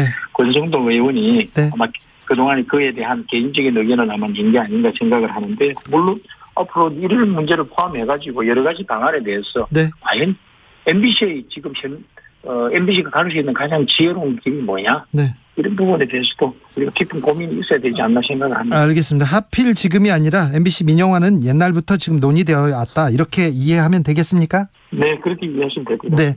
MBC의 법적 대응 검토하고 계십니까? 저희들을 준비를 하고 있습니다. 아, 그렇습니까? 네. MBC 외에 140여 개 언론사도 바이든이라는 이런 자막을 내보냈는데 여기도 법적 대응할 가능성이 있습니까? 검토하고 계십니까? 그런 부분에 대해서는 앞으로 보도의 내용, 보도의 정도 이런 걸 아주 꼼꼼히 따져봐야겠죠. 그러나 지금 현재로서는 다른 언론에 대해서는 어떤 생각도 갖고 있지 않다. 오늘 특히 일부 언론에서는 이런 부분을 가지고 저희 국민의힘이 언론과의 전쟁을 하는 게 아니냐 그런 것까지도 방송 자막으로 내보내는 걸 봤습니다. 네. 그러나 지금은 특정 언론, 특정 방송사의 문제에 대해서 지금 저희들이 이의를 제기하고 이것을 바로 시정하려는 노력을 하는 것이지. 네. 이런 전체 언론과는 할 수도 없는 것이고 해서도 안 되는 것입니다. 네. 그런 오독이나 오해, 우리 국민들의 오해를 살 수 있는 그런 표현들은 앞으로 언론들도 좀 신중하게 다뤄졌으면 하는 바람입니다. 알겠습니다. 당 진상규명 TF 팀장이시고 TF에서는 앞으로 어떤 점을 중점적으로 들여다보실 계획이신지요? 저희들이 두 가지죠. 네. 이렇게 앞으로 이제 진상규명을 해야 되는 부분이 있지 않습니까? 진상규명 중요합니다. 네. 그렇죠. 이게 도대체 어떤 과정을 거쳐서 이렇게 조작된 방송이, 자막이 조작된 방송이 제작이 되고 이것이 보도가 된 것인지. 또 이런 MBC가 보도하기 전에 이미 SNS 등을 통해서 사전에 유포가 됐습니다. 네. 그래서 그 최초의 유포자는 과연 누구인지 이런 진상을 규명하는 것이 무엇보다 중요하고요. 네네. 또 그에 따라서 필요한 책임을 묻는 것, 또 앞으로의 재발 방지를 위한 그런 길을 찾는 것, 이렇게 중요하다고 보시면 됩니다. 알겠습니다. 진상규명이 처음이다, 가장 중요하다 말씀하셨는데 그러면 이제 대통령의 음성 분석 등을 통해서 이 발언 어떤 것이 사실인지 이것도 규명합니까? 그것도 필요하다면 하겠죠. 그러나 그 내용이 지금 음성 분석 전문가들이 정확한 판독이 지금 어렵다라고 나오는 거 아니겠습니까? 그래서 그 음성의 정확한 내용에 대해서는 저도 어떤 입장을 갖고 있지는 않습니다. 알겠습니다. 네. 그러면 이 XX 발언, X 팔린다 이 발언이 그 사실로 확인되면 이 부분은 어떻게 해야 된다고 보십니까? 그것은 지금 어떤 단정적으로 지금 외국 사회자가 저한테 유도성 질문을 하실 일이 아니죠. 네네. 하태경 의원도 이거 비속어 사용하지 않았던 걸 입증 못하면 대통령실이 사과해야 된다 이렇게 주장하시는 내용은 어떻게? 과거에 노무현 대통령도 비속어를 사용했습니다. 그것도 잘 새겨 들으시면 좋겠습니다. 네, 아무튼 예단하지 말고 진상 규명이 먼저다 이렇게 보고 있으면 되겠죠. 네, 그렇습니다. 네. 하태경 의원은 개인적인 의견이고요. 네. 아무튼 그렇죠. 네. 하태경 의원은 저희 이번 진상 규명과 관련한 TF에 속해 있지는 않으니까 네. 의원 개인으로서의 사견을 얘기한 거라고 봐주시면 될 것 같습니다. 의원님, 오늘 이재명 민주당 대표 국회 대표 연설에서 제1당으로서 외교 참사의 책임을 분명히 묻겠다 이렇게 얘기했는데요. 민주당에서 박진 장관 해임안도 발의했고요. 자, 이 부분은 어떻게 보시는지 궁금합니다. 이런 이유로 외교부 장관을 해임 건의안을 낸다 그러면은 아마 문재인 정권 5년 내내 외교장관 해임 건의안이 나왔을 겁니다. 네. 문재인 정권의 외교 참사는 혼밥만이 아니지 않습니까? 결국 이번 건도 이 박진 장관의 희생양을 만들어서 외교 참사로 어떻게 억지로 끼워 맞추려는 그런 하나의 꼼수이다.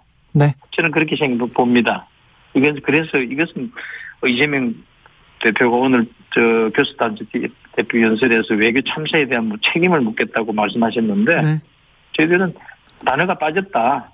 외교 참사 조작 시도가 좌절될 뿐이다. 외교 참사가 아니라 외교 참사 조작 시도였다. 이렇게 보고 있습니다. 그에 대한 책임을 묻는 게 맞는 것이 아니라 외교 참사 조작이었다. 이번 해외 순방이 여러 성과가 있고 의의가 있을 텐데 이 비속어 논란으로 다 묻혔어요. 저희들이 앞으로 많은 기회를 통해서 이번 많은 성과를 낸 부분, 제가 액수 지금 기억은 안 납니다만, 몇십조 단위, 몇 조 단위인가요? 24억 달러인가요? 제가 액수가 지금 기억 안 나는데, 여러 가지 투자도, 만들어내고, 그런 여러 가지 성과는 있었습니다.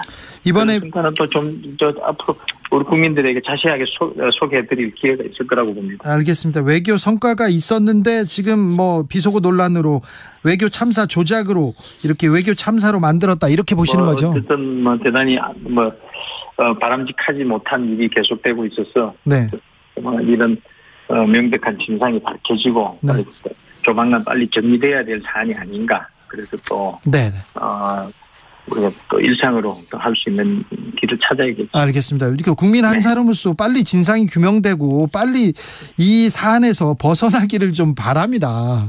네네. 그렇죠. 고맙습니다. 힘써 주십시오. 네, 감사합니다. 지금까지 국민의힘 박대출 MBC 편파 조작 방송 진상규명 TF 위원장이었습니다. 감사합니다. 네, 감사합니다. 정치 피로, 사건 사고로 인한 피로, 고달픈 일상에서 오는 피로. 오늘 시사하셨습니까? 경험해보세요. 들은 날과 안 들은 날의 차이.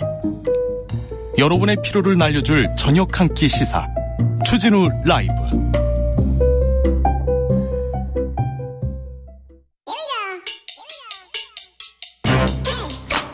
뉴스를 향한 진지한 고민, 기자들의 수다.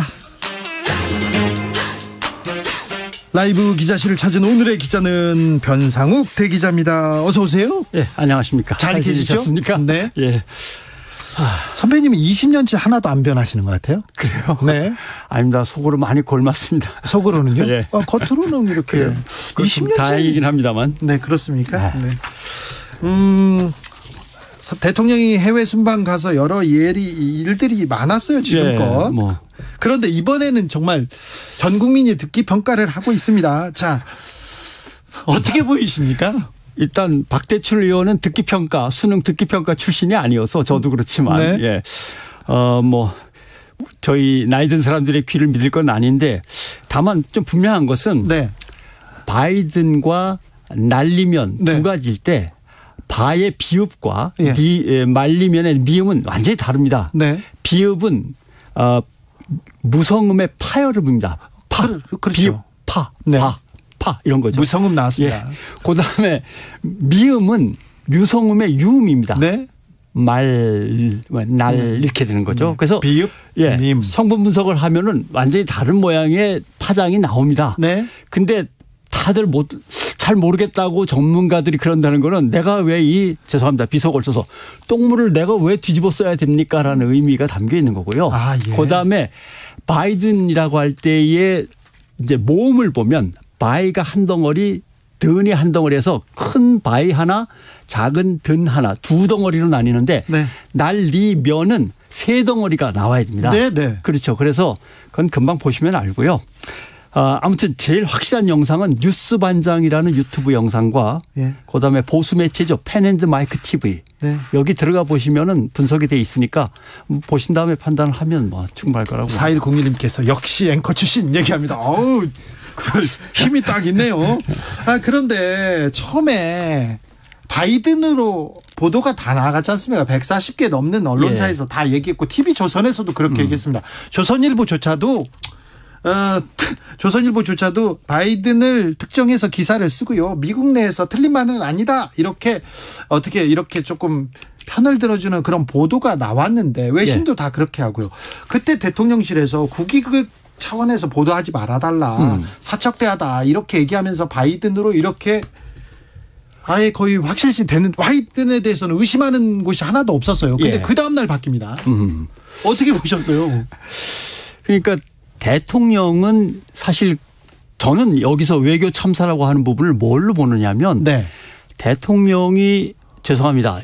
외국어 실력이 안 되니까 한마디도 못하고 가만히 앉아있는 장면이 계속 풀영상에 나오지 않습니까? 답답했겠죠. 예. 심지어는 동시통역으로 영어로 동시통역이 돼서 나오는데도 그걸 헤드폰 쓰고 들으면 되는데 영어를. 그 영어를 듣는 것조차도 옆에 통역 담당자가 수행으로 따라 붙어서 듣고 한국말로 다시 옮겨주고 그걸 듣는단 말이죠. 그러니까 이런 부분에서 외교적인 현장에서의 이 문제는 상당히 고도에 집중된 아주 순간순간에 판단력이 필요한 작업인데 그걸 대통령이 하나도 수행을 못한다.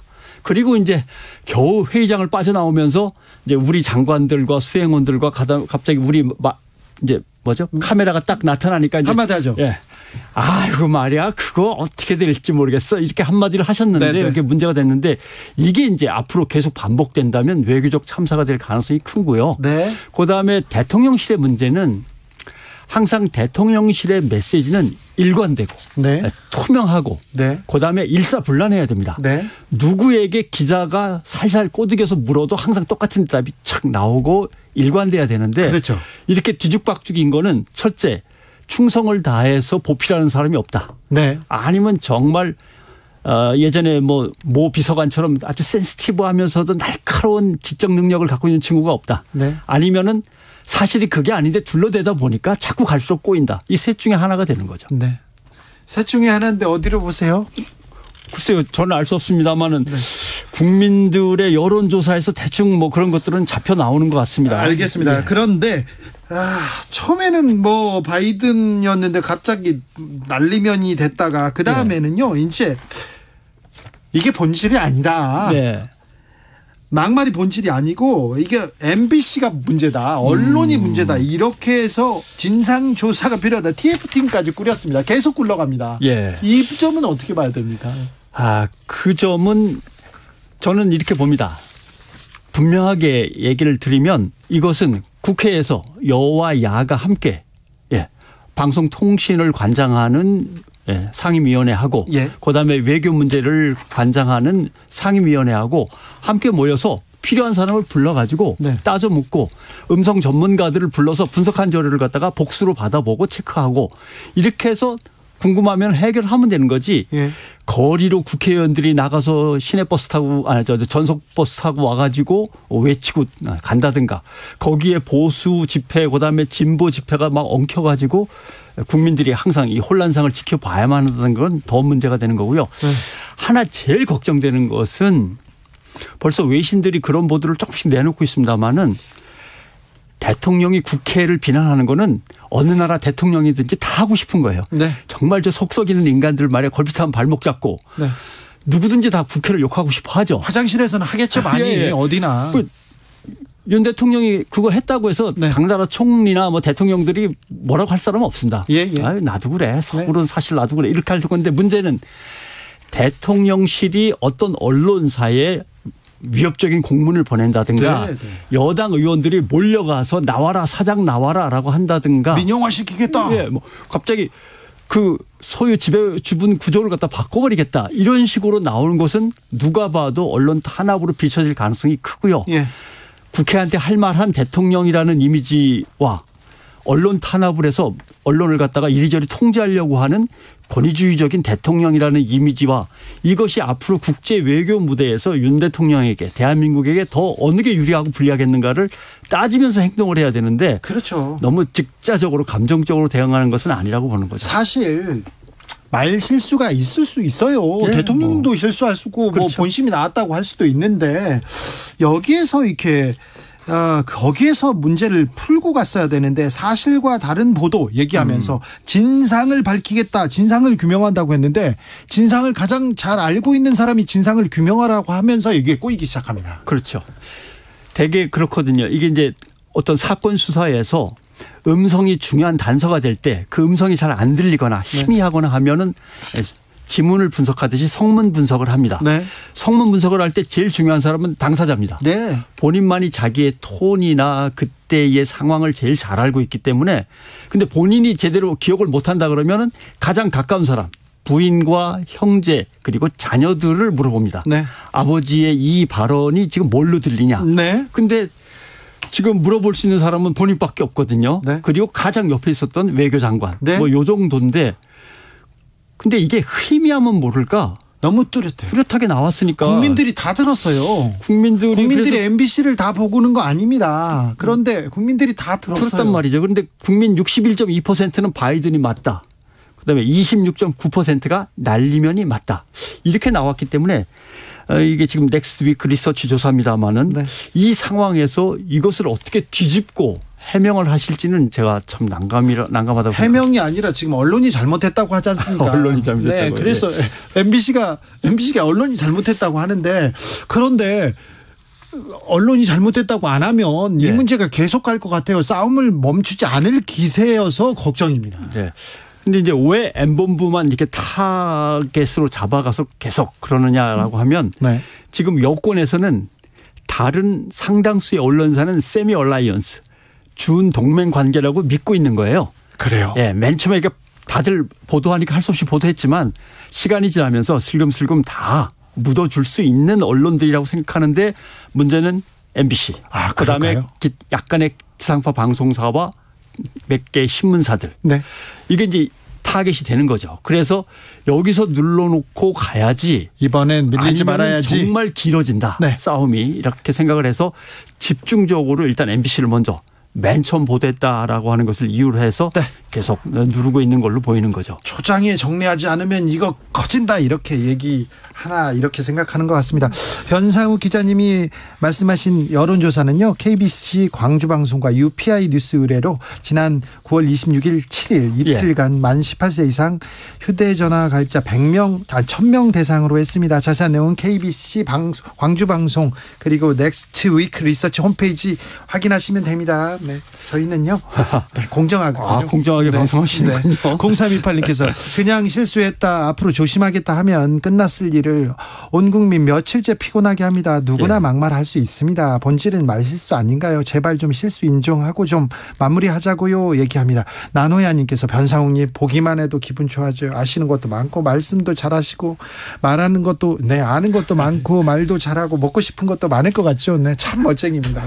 20년 동안 멋쟁이로 살고 있는 변상욱 대기자와 지금 방송 진행하고 있습니다. 자, 그런데요. 이 문제에서 탈출해야 될 것 같은데 탈출하지 않으려고 합니다. 점점 수위를 높입니다. 국민의힘의 생각은 뭘까요? 국민의힘 생각은 일단 총선을 바라보는 듯합니다. 네. 예, 여기에서 나름대로 기선을 제압당하면 총선에서 불리하고, 그다음에 아마 이것이 윤석열 대통령과 국민의힘의 관계를 결정짓는 한 분기점이 될 수 있습니다. 네. 왜냐하면 윤석열 대통령이 여기서 이걸 넘어서지 못하고 지지율이 계속 하락한다면 네. 국민의힘도 일부에서는 그런 의원들이 나오고 있습니다마는 거리를 둘 수밖에 없습니다.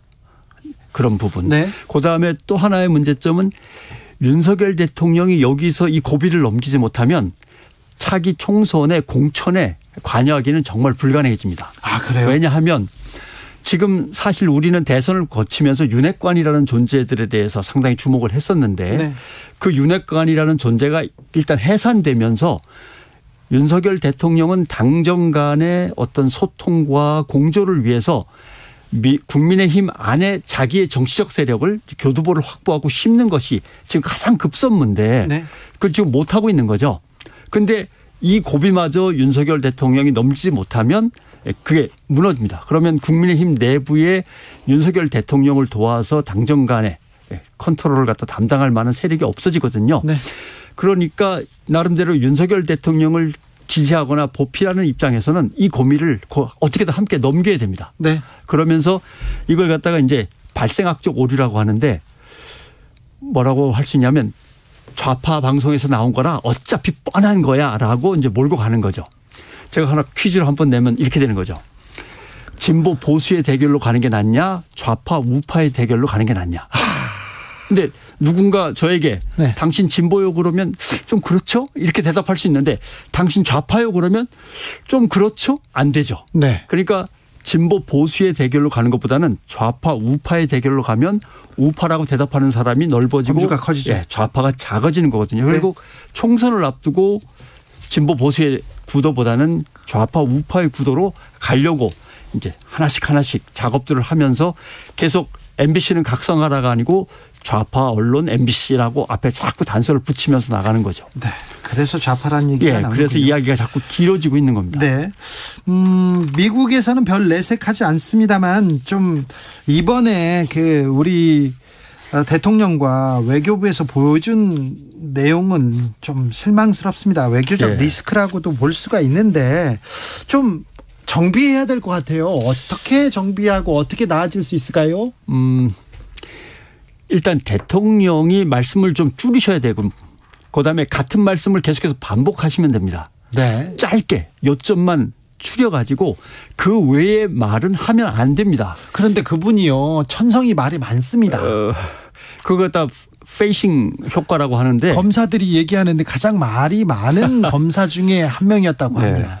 누구나 마찬가지죠. 제가 언제 한번 얘기 드린 적도 있는 것 같은데 페이싱 효과라는 건 뭐냐면 내가 말을 많이 하면 그날 소통이 잘 됐다고 착각하는 겁니다. 아이고. 예. 그게 교장 선생님이 단상에 올라가고 길게 얘기하는 게 바로 그런 거고 사장님이 갑질하면서 술자리에서 길게 얘기하는 것도 그런 거죠. 그래서 이 페이싱 효과에서 빨리 벗어나야 되고요. 네. 간단한 메시지를 계속 반복하는 겁니다. 제가 이런 얘기하면 왜 그런 거 가르쳐 주냐고 또 누가 그럴 수도 있는데 어떤 식이냐면 예를 들면 대통령이 떠나시기 전에 민생을 강조했어요. 네. 민생을 살려야 된다. 그러면 거기 가서도 민생 얘기만 계속 해야 되는 겁니다. 지금 잠깐 외국에 나와 있지만 태풍이 어떻게 됐는가. 태풍으로 민생 피해가 심하지는 않은가. 그렇죠. 계속 민생해서 지겨워서 못할 정도로. 그래서 주변 사람들한테 나 이제 민생 얘기 그만할래라는 정도까지 가야만 그 민생이라는 자기가 신경 쓰고 있다는 이미지가 국민들한테 각인이 되는 거거든요. 네. 이렇게 간단한 메시지를 요약해서 그 메시지 외에는 하지 못하도록 주변에서 일단 붙잡아 둬야 되고 그다음에 대통령실의 메시지는 간결하게 반복해서 전부 다 외워야 됩니다. 누구한테 물어봐도 똑같은 메시지가 나오도록. 이것은 매뉴얼을 가지고 계속 훈련을 하지 않으면 안 되는데 그 훈련이 덜 돼 있는 것 같아서 이제 문제인 거죠. 네. 저널리즘에도 좀 물어보겠습니다. 국익과 언론 보도 이렇게 상충할 경우 있는데 처음에 국익을 위해서 보도하지 말아달라 이렇게 얘기했는데 기자들이 보도하기 시작했습니다. 이 부분은 어떻게 해야 될까요? 윤석열 대통령과 대통령실 입장에서 말씀을 드린다면 이게 반복되면 흔히 이제 우리가 좀 안 좋은 말로 많이 씁니다만 오기 또는 이제 외래어로 곤조 이런 말 잘 쓰는데 언론에 이걸 건드리면 곤란합니다. 그러면 나름대로 느슨한 동맹 관계에 있던 언론들까지 입장이 바뀔 수도 있어서 그러면 곤란하고 그다음에 결국은 정직하고 진실한 게 최고의 정책입니다. 그래서 미국 같은 경우도 외교적으로 전 세계의 비난을 받을 수 있는 그런 이슈가 있을 때 언론이 이걸 보도했는데 네. 정부가 이걸 가처분 신청으로 막아놨는데 결국 대법원의 판결은 정부는 사전 통제의 권한이란 없다. 네. 중요한 이슈에 대해서. 그리고 헌법 정신에 상당히 위배되는 심각한 사안이고 정부가 이걸 갖다가 보도를 막을 충분한 합리적 이유를 찾지 못한다는 이유로 미국 대법원도 국익에 대해서는 정부가 나서서 막을 수 있는 권한이 없는 것이다라고 이미 판결이 나와 있는 거고요. 네, 그렇죠. 다만 이런 판결들을 차용해서 우리가 얼마나 쓸 수 있느냐는 사실 뭐 나라마다 상황이 다릅니다만은 네. 대통령의 말실수를 가지고 안 돼라고 140개 언론이 이미 보도했는데 그걸 마저 틀어막으려고 하는 것은 문제가 있는 거죠. 알겠습니다. 네. 말씀 잘 들었습니다. 네, 고맙습니다. 변상욱 기자님께서 설명하다가 좀 말씀하셨던 덕물 같은 건 좀 죄송합니다. 그리고 곤조는 근성의 그 말이었는데 그 말도 저희들은 저는 사과합니다. 바로. 심하면 그런 말들을 쓰는데 네. 사실 그런 걸 건드리면 안 된다는 말씀. 네, 알겠습니다. 네. 저는 오늘 감사합니다. 고맙습니다. 네, 변상욱 대기자였습니다.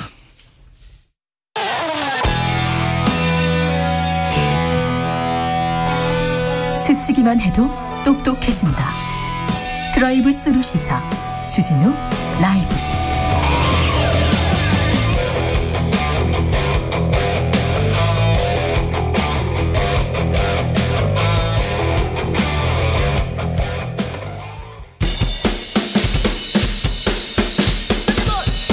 틱탁 틱탁 틱탁 현란한 입담의 환상 드리블. 오늘 이 뉴스를 주목하라. 이슈 티키타카. 머리끝부터 발끝까지 핫이슈 더 뜨겁게 이야기 나눠봅니다. 정코너 최진봉 성공회대 교수. 안녕하십니까, 최진봉입니다. 홍코너 김병민 국민의힘 비대위원. 예, 안녕하세요. 반갑습니다. 자, 오늘 두 분 기다렸습니다. 지금 일주일째 기다렸습니다. 김병민 어떻게 얘기하는지 봅시다. 네. 예. 자, 이번 사건은 말실수가 문제가 아니라 언론의 조작이다, 자막 조작이다, 이렇게 국민의힘에서 얘기하는데. 네, 오늘 MBC를 찾아갔죠. 네. 근데 알려지지 않은 게 있습니다. 그러니까 MBC 항의 방문을 갔는데요. 오늘 워낙 뉴스가 많다 보니까 항의 방문을 간 곳이 하나 더 있는데 경기도의회 국민의힘 의원들이 킨텍스를 항의 방문 갔어요. 또 이화영 얘기하는 거야? 대표가 아직도 킨텍스 대표로 있어서. 이화영 전 부지사는 구속됐습니다. 네, 구속됐는데 아직도 킨텍스 대표로 있는 걸 모르시는 분들이 계실 것 같아서 그런 여러 군데의 항의 방문들을 지금 정의를 구현하기 위해 여러 일을 하고 있다 이렇게 말씀을 드리고요. MBC에 관련된 내용들은 이미 뭐 너무 한 일주일 내내 이 얘기를 해서 다들 이제 귀에 인이 박히지 않을까 생각하는데. 그래도 김병민의 얘기를 듣고 싶대요. 지금 청취자분들. 자, 들어봅시다. 예, 아니 시작하는 과정에 그 지난주 목요일에 있었던 내용들을 들었을 때 저는 처음에 국회라는 단어는 선명하게 들었습니다. 네. 그리고 나서 뒤에 뭐 XX도 있고요. 그 내용은 잘 그냥 이렇게 쓱 지나가서 X 팔린다도 좀 들리고요. 예, 그 XX도 부인하시는 거예요? 면이 상한다. 이 얘기도 명확하게 들리더라고요. 그러니까 국회에다 또 자막에서 바이든을 집어넣고 면이 상한다라는 내용들을 조합하면 내용이 잘 이해가 안 가서 그때도 이게 무슨 내용이냐라고 물어보니까 목요일 오전 9시 반경 국회 앞에 모여있던 정치부 기자들도 잘 해석이 안 된다 이렇게 얘기를 하고 있었거든요. 근데 그거를 딱 가로 열고 미국 국회 여기에 대한 내용들 그리고 바이든이라고 특정을 짓기 어려운 내용들을 자막으로 만들어서 보도했던 문제를 제기하고 있는 이만큼 여기에 좀 정리해서 MBC도 왜 이런 보도를 했는지 정리를 좀 했으면 좋겠다. 왜 근데 국민의힘은 왜 MBC만 문제 삼습니까? 다 바이든이라고 보도한 140여 개 언론사가 있고요. 이 부분에 대해서는 다 그분들이 MBC를 보고 그렇게 바이든이라고 쓴 게 아닌데요. 최초 보도에 대한 내용들 하나 뭐 많이 얘기를 했으니까 두 번째 MBC 내에 있는 제3노조에서 자체적으로 문제를 계속 삼고 있는 겁니다. 그러니까 내부에 우리가 또 그분들은요. 네. 근데 이분들을 말씀 한번 해보십시오. 네네. 어떤 분들인지. 네. 그렇게 이분들 이렇게 규정 짓기는 저는 어려움이 있다는 생각이 드는데 내부에서 나왔던 주장들도 있으니만큼 여기에 대한 진실들을 확실히 바로잡고 갈 필요가 있겠다라는 말씀을 같이 드리는 것입니다. 자, 김병민 비대위원이 설명을 잘 못하는 걸 보니 나 그런 이슈는 처음 봤어요. 김병민 의원, 네, 김병민 의원님 좀 다른 얘기하고 싶어하는 거 처음 봤습니다. 신방과 교수로서 이 문제 어떻게 보시는지 최진보 교수님. 심각하죠. 저는요 언론의 압박을 가하는 거 언론 탄압이라고 볼 수밖에 없어요. 아니 어떻게 국민의힘 의원들이 MBC를 찾아가지고 그렇게 또 뭐 아까 박대출 의원하고 이렇게 인터뷰하는 거 제가 오면서 들었는데 라디오에서 그게 무슨 지분을 팔아가지고 민영화 문제는 예전부터 계속 그건 계속 나왔다가 안 됐던 거예요. 계속 공영방송으로 남아있게 되고 그건 MBC 입장에서 엄청난 압박이 되는 겁니다. 그런 말씀을 하신 건 저는 대단히 부적절한 말씀이라는 생각을 들고요. 또 하나 MBC 같은 경우에 지금 국회의원들이 찾아갈 뿐만 아니라 대통령실이죠. 대통령실에서 공문을 보냈어요. 정말 이건 저는 처음 봤어요. 그러니까 대통령실에서 답변하라고 질의서를 보내요. 언론사에. 대통령 비서실. 이게 말이 됩니까 이게? 옛날에 압박인 거지. 압박. 이건 압박이에요. 누가 봐도 압박일 수밖에 없다는 거죠. 예를 들어서 이렇게 얘기할 수는 있어요. 언론의 보도 태도에 대해서 이런 부분이 잘못됐다고 생각합니다. 라고 대표인이 논평을 하고 그럴 수 있다고 저는 봅니다. 뭐 다른 의견이 있다고 하면. 그러나 언론사에 답변하라고 질의서를 보내고 또 언론중재위원회나 다른 절차가 있음에도 불구하고 직접적으로 언론사에 압박을 가하는 듯한 태도를 보이는 것은 대통령실로서는 해서는 안 되는 일이에요. 왜냐하면 우리나라의 최고 권력기관이 대통령실이잖아요. 그곳에서 언론사에 이런 압박을 보내고 뭐 또 일부 어떤 의원 박성중 의원이신가요? 언론 보도에 따르면 사장을 뭐 그 의원실로 와서 설명하라 이렇게까지 말씀하셨다 하더라고요. 사실인지 아닌지 모르겠지만 그렇다면 진짜 큰 문제예요. 아니 지난번에 그 누구야?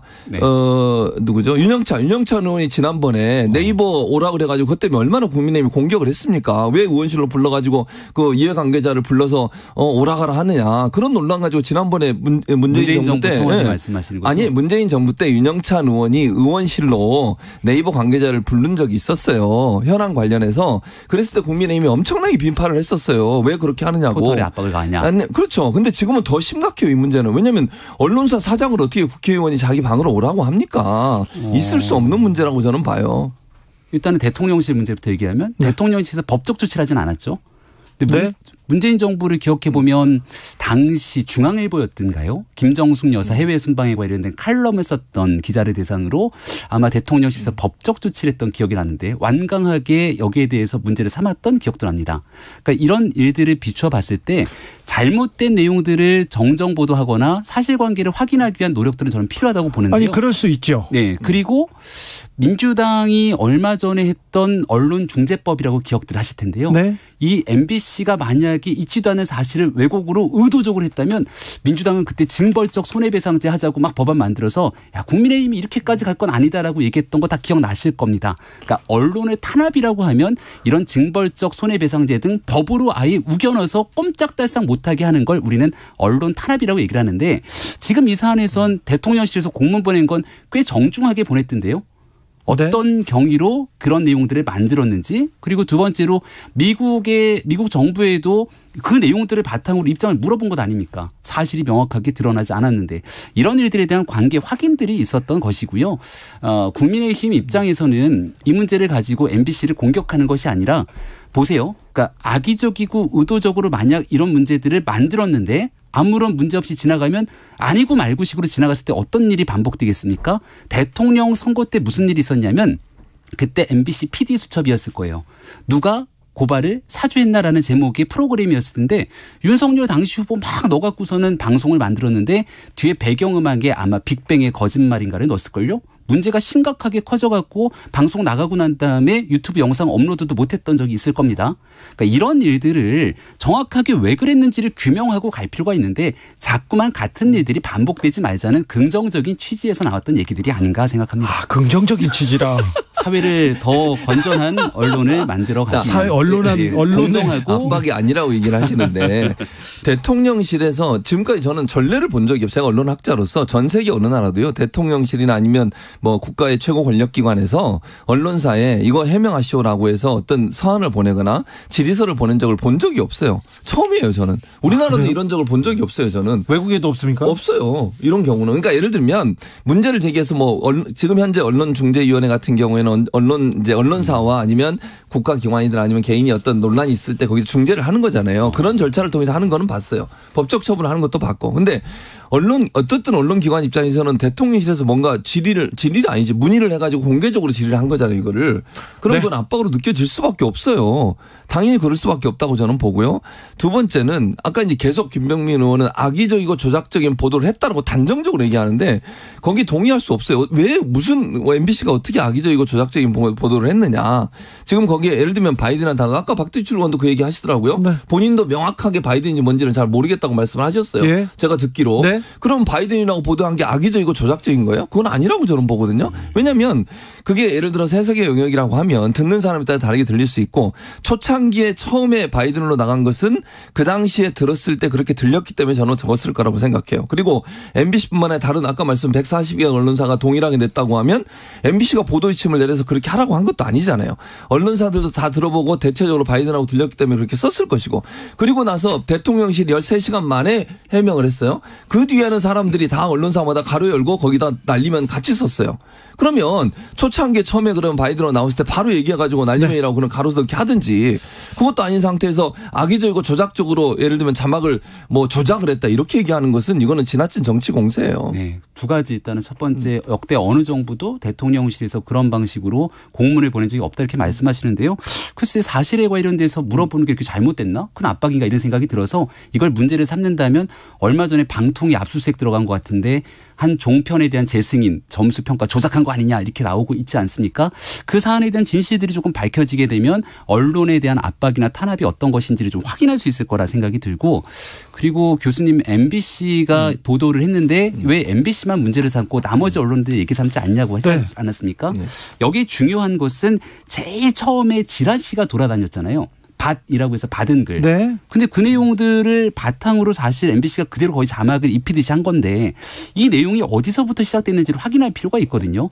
우리가 기본적인 확증 편향이라고 프레임을 닫고 이런 방식으로 내용들을 들어보면 아 그렇게 들리나 보다 하고 나갈 텐데요. 네. MBC가 최초 보도를 한 상황 속에서 대통령실의 초기 대응들 해명이 조금 명확하지 못했기 때문에 그 MBC의 보도 이후로 다른 그게 아쉬웠어요. 네, 순차적으로 보도했던 것들. 많이 한 가지만 얘기하면 그게 받은 글을 MBC가 그대로 했었다고 하는 것도 김병민 의원의 개인적인 추측인 거예요. 네네. 무슨 말이냐면 언론사 입장에서는 그 받은 글 가지고 쓸 수가 없어요. 그리고 열심히 들어보고 자기들이 판단해서 그 판단을 하는 거지. MBC가 이렇게 보도했다 이렇게 그걸 따라서 다른 언론이 따라가지는 않습니다. 다 뭐 취재를 하죠. TV조선도 조 바이든 대통령이라고 이제 명시했거든요. 아무튼 대통령실 출입 기자들이 다 MBC를 좋아하진 않는데 MBC를 응원하고 대통령을 비판하고 있는 좀 이례적인 일이 있습니다. 김병민 의원. 이준석 전 대표 얘기하고 싶죠? 차라리. 아니요. 이화영 대표 얘기하고 싶습니다. 이준석 전 대표 얘기하고 싶잖아요. 자, 가기 전에 최진봉 교수님께서 윤영찬 의원이 뭐 네이버 들어와 이렇게가 아니라 윤영찬 의원이 카카오 들어오라고 그렇게 지시해서 논란이 된 적이 있습니다. 잘못 말씀드렸군요. 윤영찬 의원이 네이버 부사장 출신이어서 이렇게 카카오를 들어오라 했군요. 네이버는 지금 성남 FC 아마 수사랑 또 여러 가지 알았어요. 자, 그래서 이준석 전 대표 가처분 어떻게 됩니까? 오늘 재판에 그 전주혜 의원이 대표로 갔다 왔어요. 네. 전주혜 의원 또 김종혁 비대위원이 갔다 왔는데요. 전주혜 의원이 딱 나오자마자 재판 분위기가 괜찮았다 이렇게 얘기를 하더라고요. 그래서 시간이 조금 걸리겠습니다만은 이번 건은 당원 당규 개정이 과연 적합했는 건지 거기에 따른 비대위가 정당한지를 묻는 아마 심리가 열린 거로 알고 있는데요. 네. 당원 당규 적법하게 개정이 됐던 부분들 문제 삼기 어려울 거라 아마 이번 가처분에 대한 결과는 인용되기 어려울 거다 이렇게 저희는 생각하고 있습니다. 네, 뭐 일단 전주혜 의원은 그렇게 말씀하시겠죠. 물론 저는 잘 모르겠어요. 어떤 경우가 나올지. 왜냐하면 상당히 좀 논란이 될 수 있는 부분이 있어서.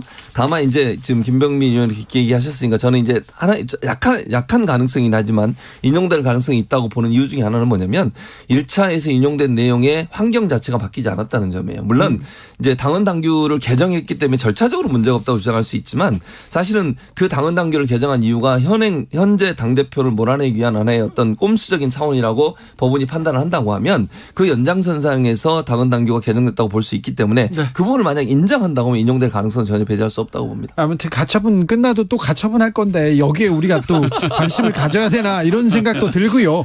그래도 이준석 전 대표에 대한 윤리위원회는 열립니다. 아니요. 윤리위원회가 열리는 거죠. 네, 윤리위원회 열려요. 그리고 거기에 이준석 전 대표가 대상이 되는지 잘 모르겠습니다. 아, 그래요? 7시에 열리는 거로 알고 있는데 우리 지난 수회 때 있었던 국민께 큰 상처를 줬던 발언들이 있지 않습니까? 네. 그 해당 의원에 대한 내용들 뭐 이런 기타적인 내용으로 유리가 열리고요. 지난날 주말 때 이제 이준석 전 대표에 대한 징계 절차를 이제 개시를 한 건데요.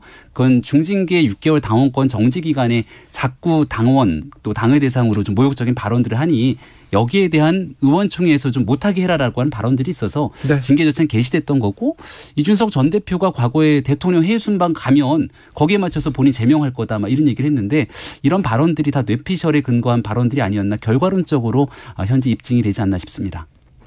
네, 윤리위도 밤에 뭐 열리겠죠. 열리겠죠. 네, 열리고 또 열릴 텐데 뭐요. 뭐 처음에는 윤리위가 이준석 전 대표를 징계할 거다 이런 얘기가 있었는데 지금 이제 그걸 안건을 안 하는 것 같아요. 그래요. 아마 이유는 윤석열 대통령 순방 성과가 좋았으면 아마 밀어붙였을 겁니다. 그런데 순방 성과가 이제 별로 없게 나오고 지금 비속어 욕설 논란이 있다 보니까 이걸까지 같이 했을 경우는 엄청난 부담이 될 수밖에 없어요. 정치적 부담 때문에 결국은 이 이슈는 뺀 게 아닌가 그렇게 보입니다. 속보 알려드립니다. 조금 전 북한이 동해상으로 미상의 탄도미사일 발사했다고 합니다. 합동참모본부에서 지금 재원을 분석하고 있는데요. 북한도 계속 무력 시위를 더 해갑니다. 계속 위협의 수위를 높여가는데 이게 진짜 중요한 뉴스죠. 예, 환율 네. 지금 계속 오르고 주가 떨어지고 이게 중요한 뉴스인데 이거는 왜 안 챙기고 국민의힘에서는 계속 윤리위 가처분하고 있고 거기 비서고 논란 이거 언제 벗어날 겁니까? 왜 북한이 미사일을 쐈겠습니까? 왜 쐈을까요? 내일 해리스 부통령이 방한하지 않습니까? 네. DMZ 방문이 예상돼 있고 또 일본에서 우리 한덕수 총리를 만나서 대통령이 우려를 얘기했던 전기차 보조금에 관한 문제도 우리 한국 자동차가 미국에서 생산될 때까지 과도 규정 측면에 대한 그 논의들 함께 이어가자 등에 대한 얘기들이 있어서 내일 윤석열 대통령 해리스 부통령이랑 이런 국민들 삶에 관한 경제에 관한 얘기들 많이 나눌 겁니다. 그러니까 이 지금 있게 되는 국민의힘에서의 이 MBC 주장들로 인해서 이게 뉴스가 워낙 커지다 보니까 다른 내용들이 묻히는 것 아니냐 얘기를 하고 있지만 여전히 정부 차원에서도 오늘 있었던 이 주가 폭락이라든지 환율 문제 국민의 삶과 경제에 관한 문제를 해결하기 위해서 열심히 노력하고 있다는 말씀을 다시 드립니다. 지금 말씀하신 것처럼 그 뒷부분을 열심히 했으면 돼요. 그리고 첫 번째로 이 문제는 사과하고 넘어갔으면 이렇게 큰 문제가 안 돼요. 예를 들면 뭐 비속어 논란이든 욕설 논란이든 뭐 다른 정상들도 하는 경우 있잖아요. 깨끗하게 사과하고 잘못됐습니다. 이런 말씀을 좀 하겠습니다. 이러고 넘어가서 문제가 안 될 것을 지금도 계속 끌고 있잖아요. 아니 언론사를 대상으로 해서 이렇게 계속 문제를 삼고 이러는 순간 저는 늪으로 더 빠진다고 봐요. 그럼 빨리 여기서 벗어나서 환율 문제, 물가 문제, 북한 문제 집중하면 될 텐데 이 시기를 놓쳤어요. 지금이라도 저는 인정할 건 인정하고 사과하고 그리고 나서 정책적인 부분에 좀 집중하는 모습을 보여줬으면 좋겠습니다. 그랬으면 좋겠어요. 네, 여지를 좀 남겨놓은 것 같은데요. 어떻게 해요? 이재명 부대변인 얘기를 들어보니까 앞에 있었던 내용들에 대해서 여지를 좀 열어놓은 게 아닌가 싶은데 일단 민주당 같은 경우는 지금도 바이든이라는 주장을 굽히지 않고 있는 것 아닙니까?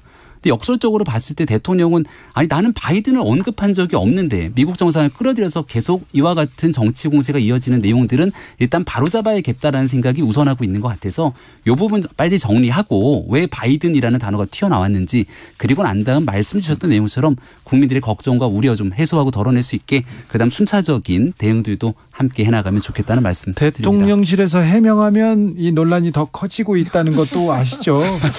김병민 대변인이 있었으면 안 그랬을 텐데 그런 생각도 해봅니다. 뭐 그렇긴 한데 이 XX를 인정하시는 거예요, 근데? 거기에 대해서는 그것도 인정을 안 하시는 거죠. 그러니까 명확하게 지금 얘기를 안 하고 있긴 합니다만 명확하진 않지만 이 XX 그리고 X팔리다 이건 들으셨잖아요.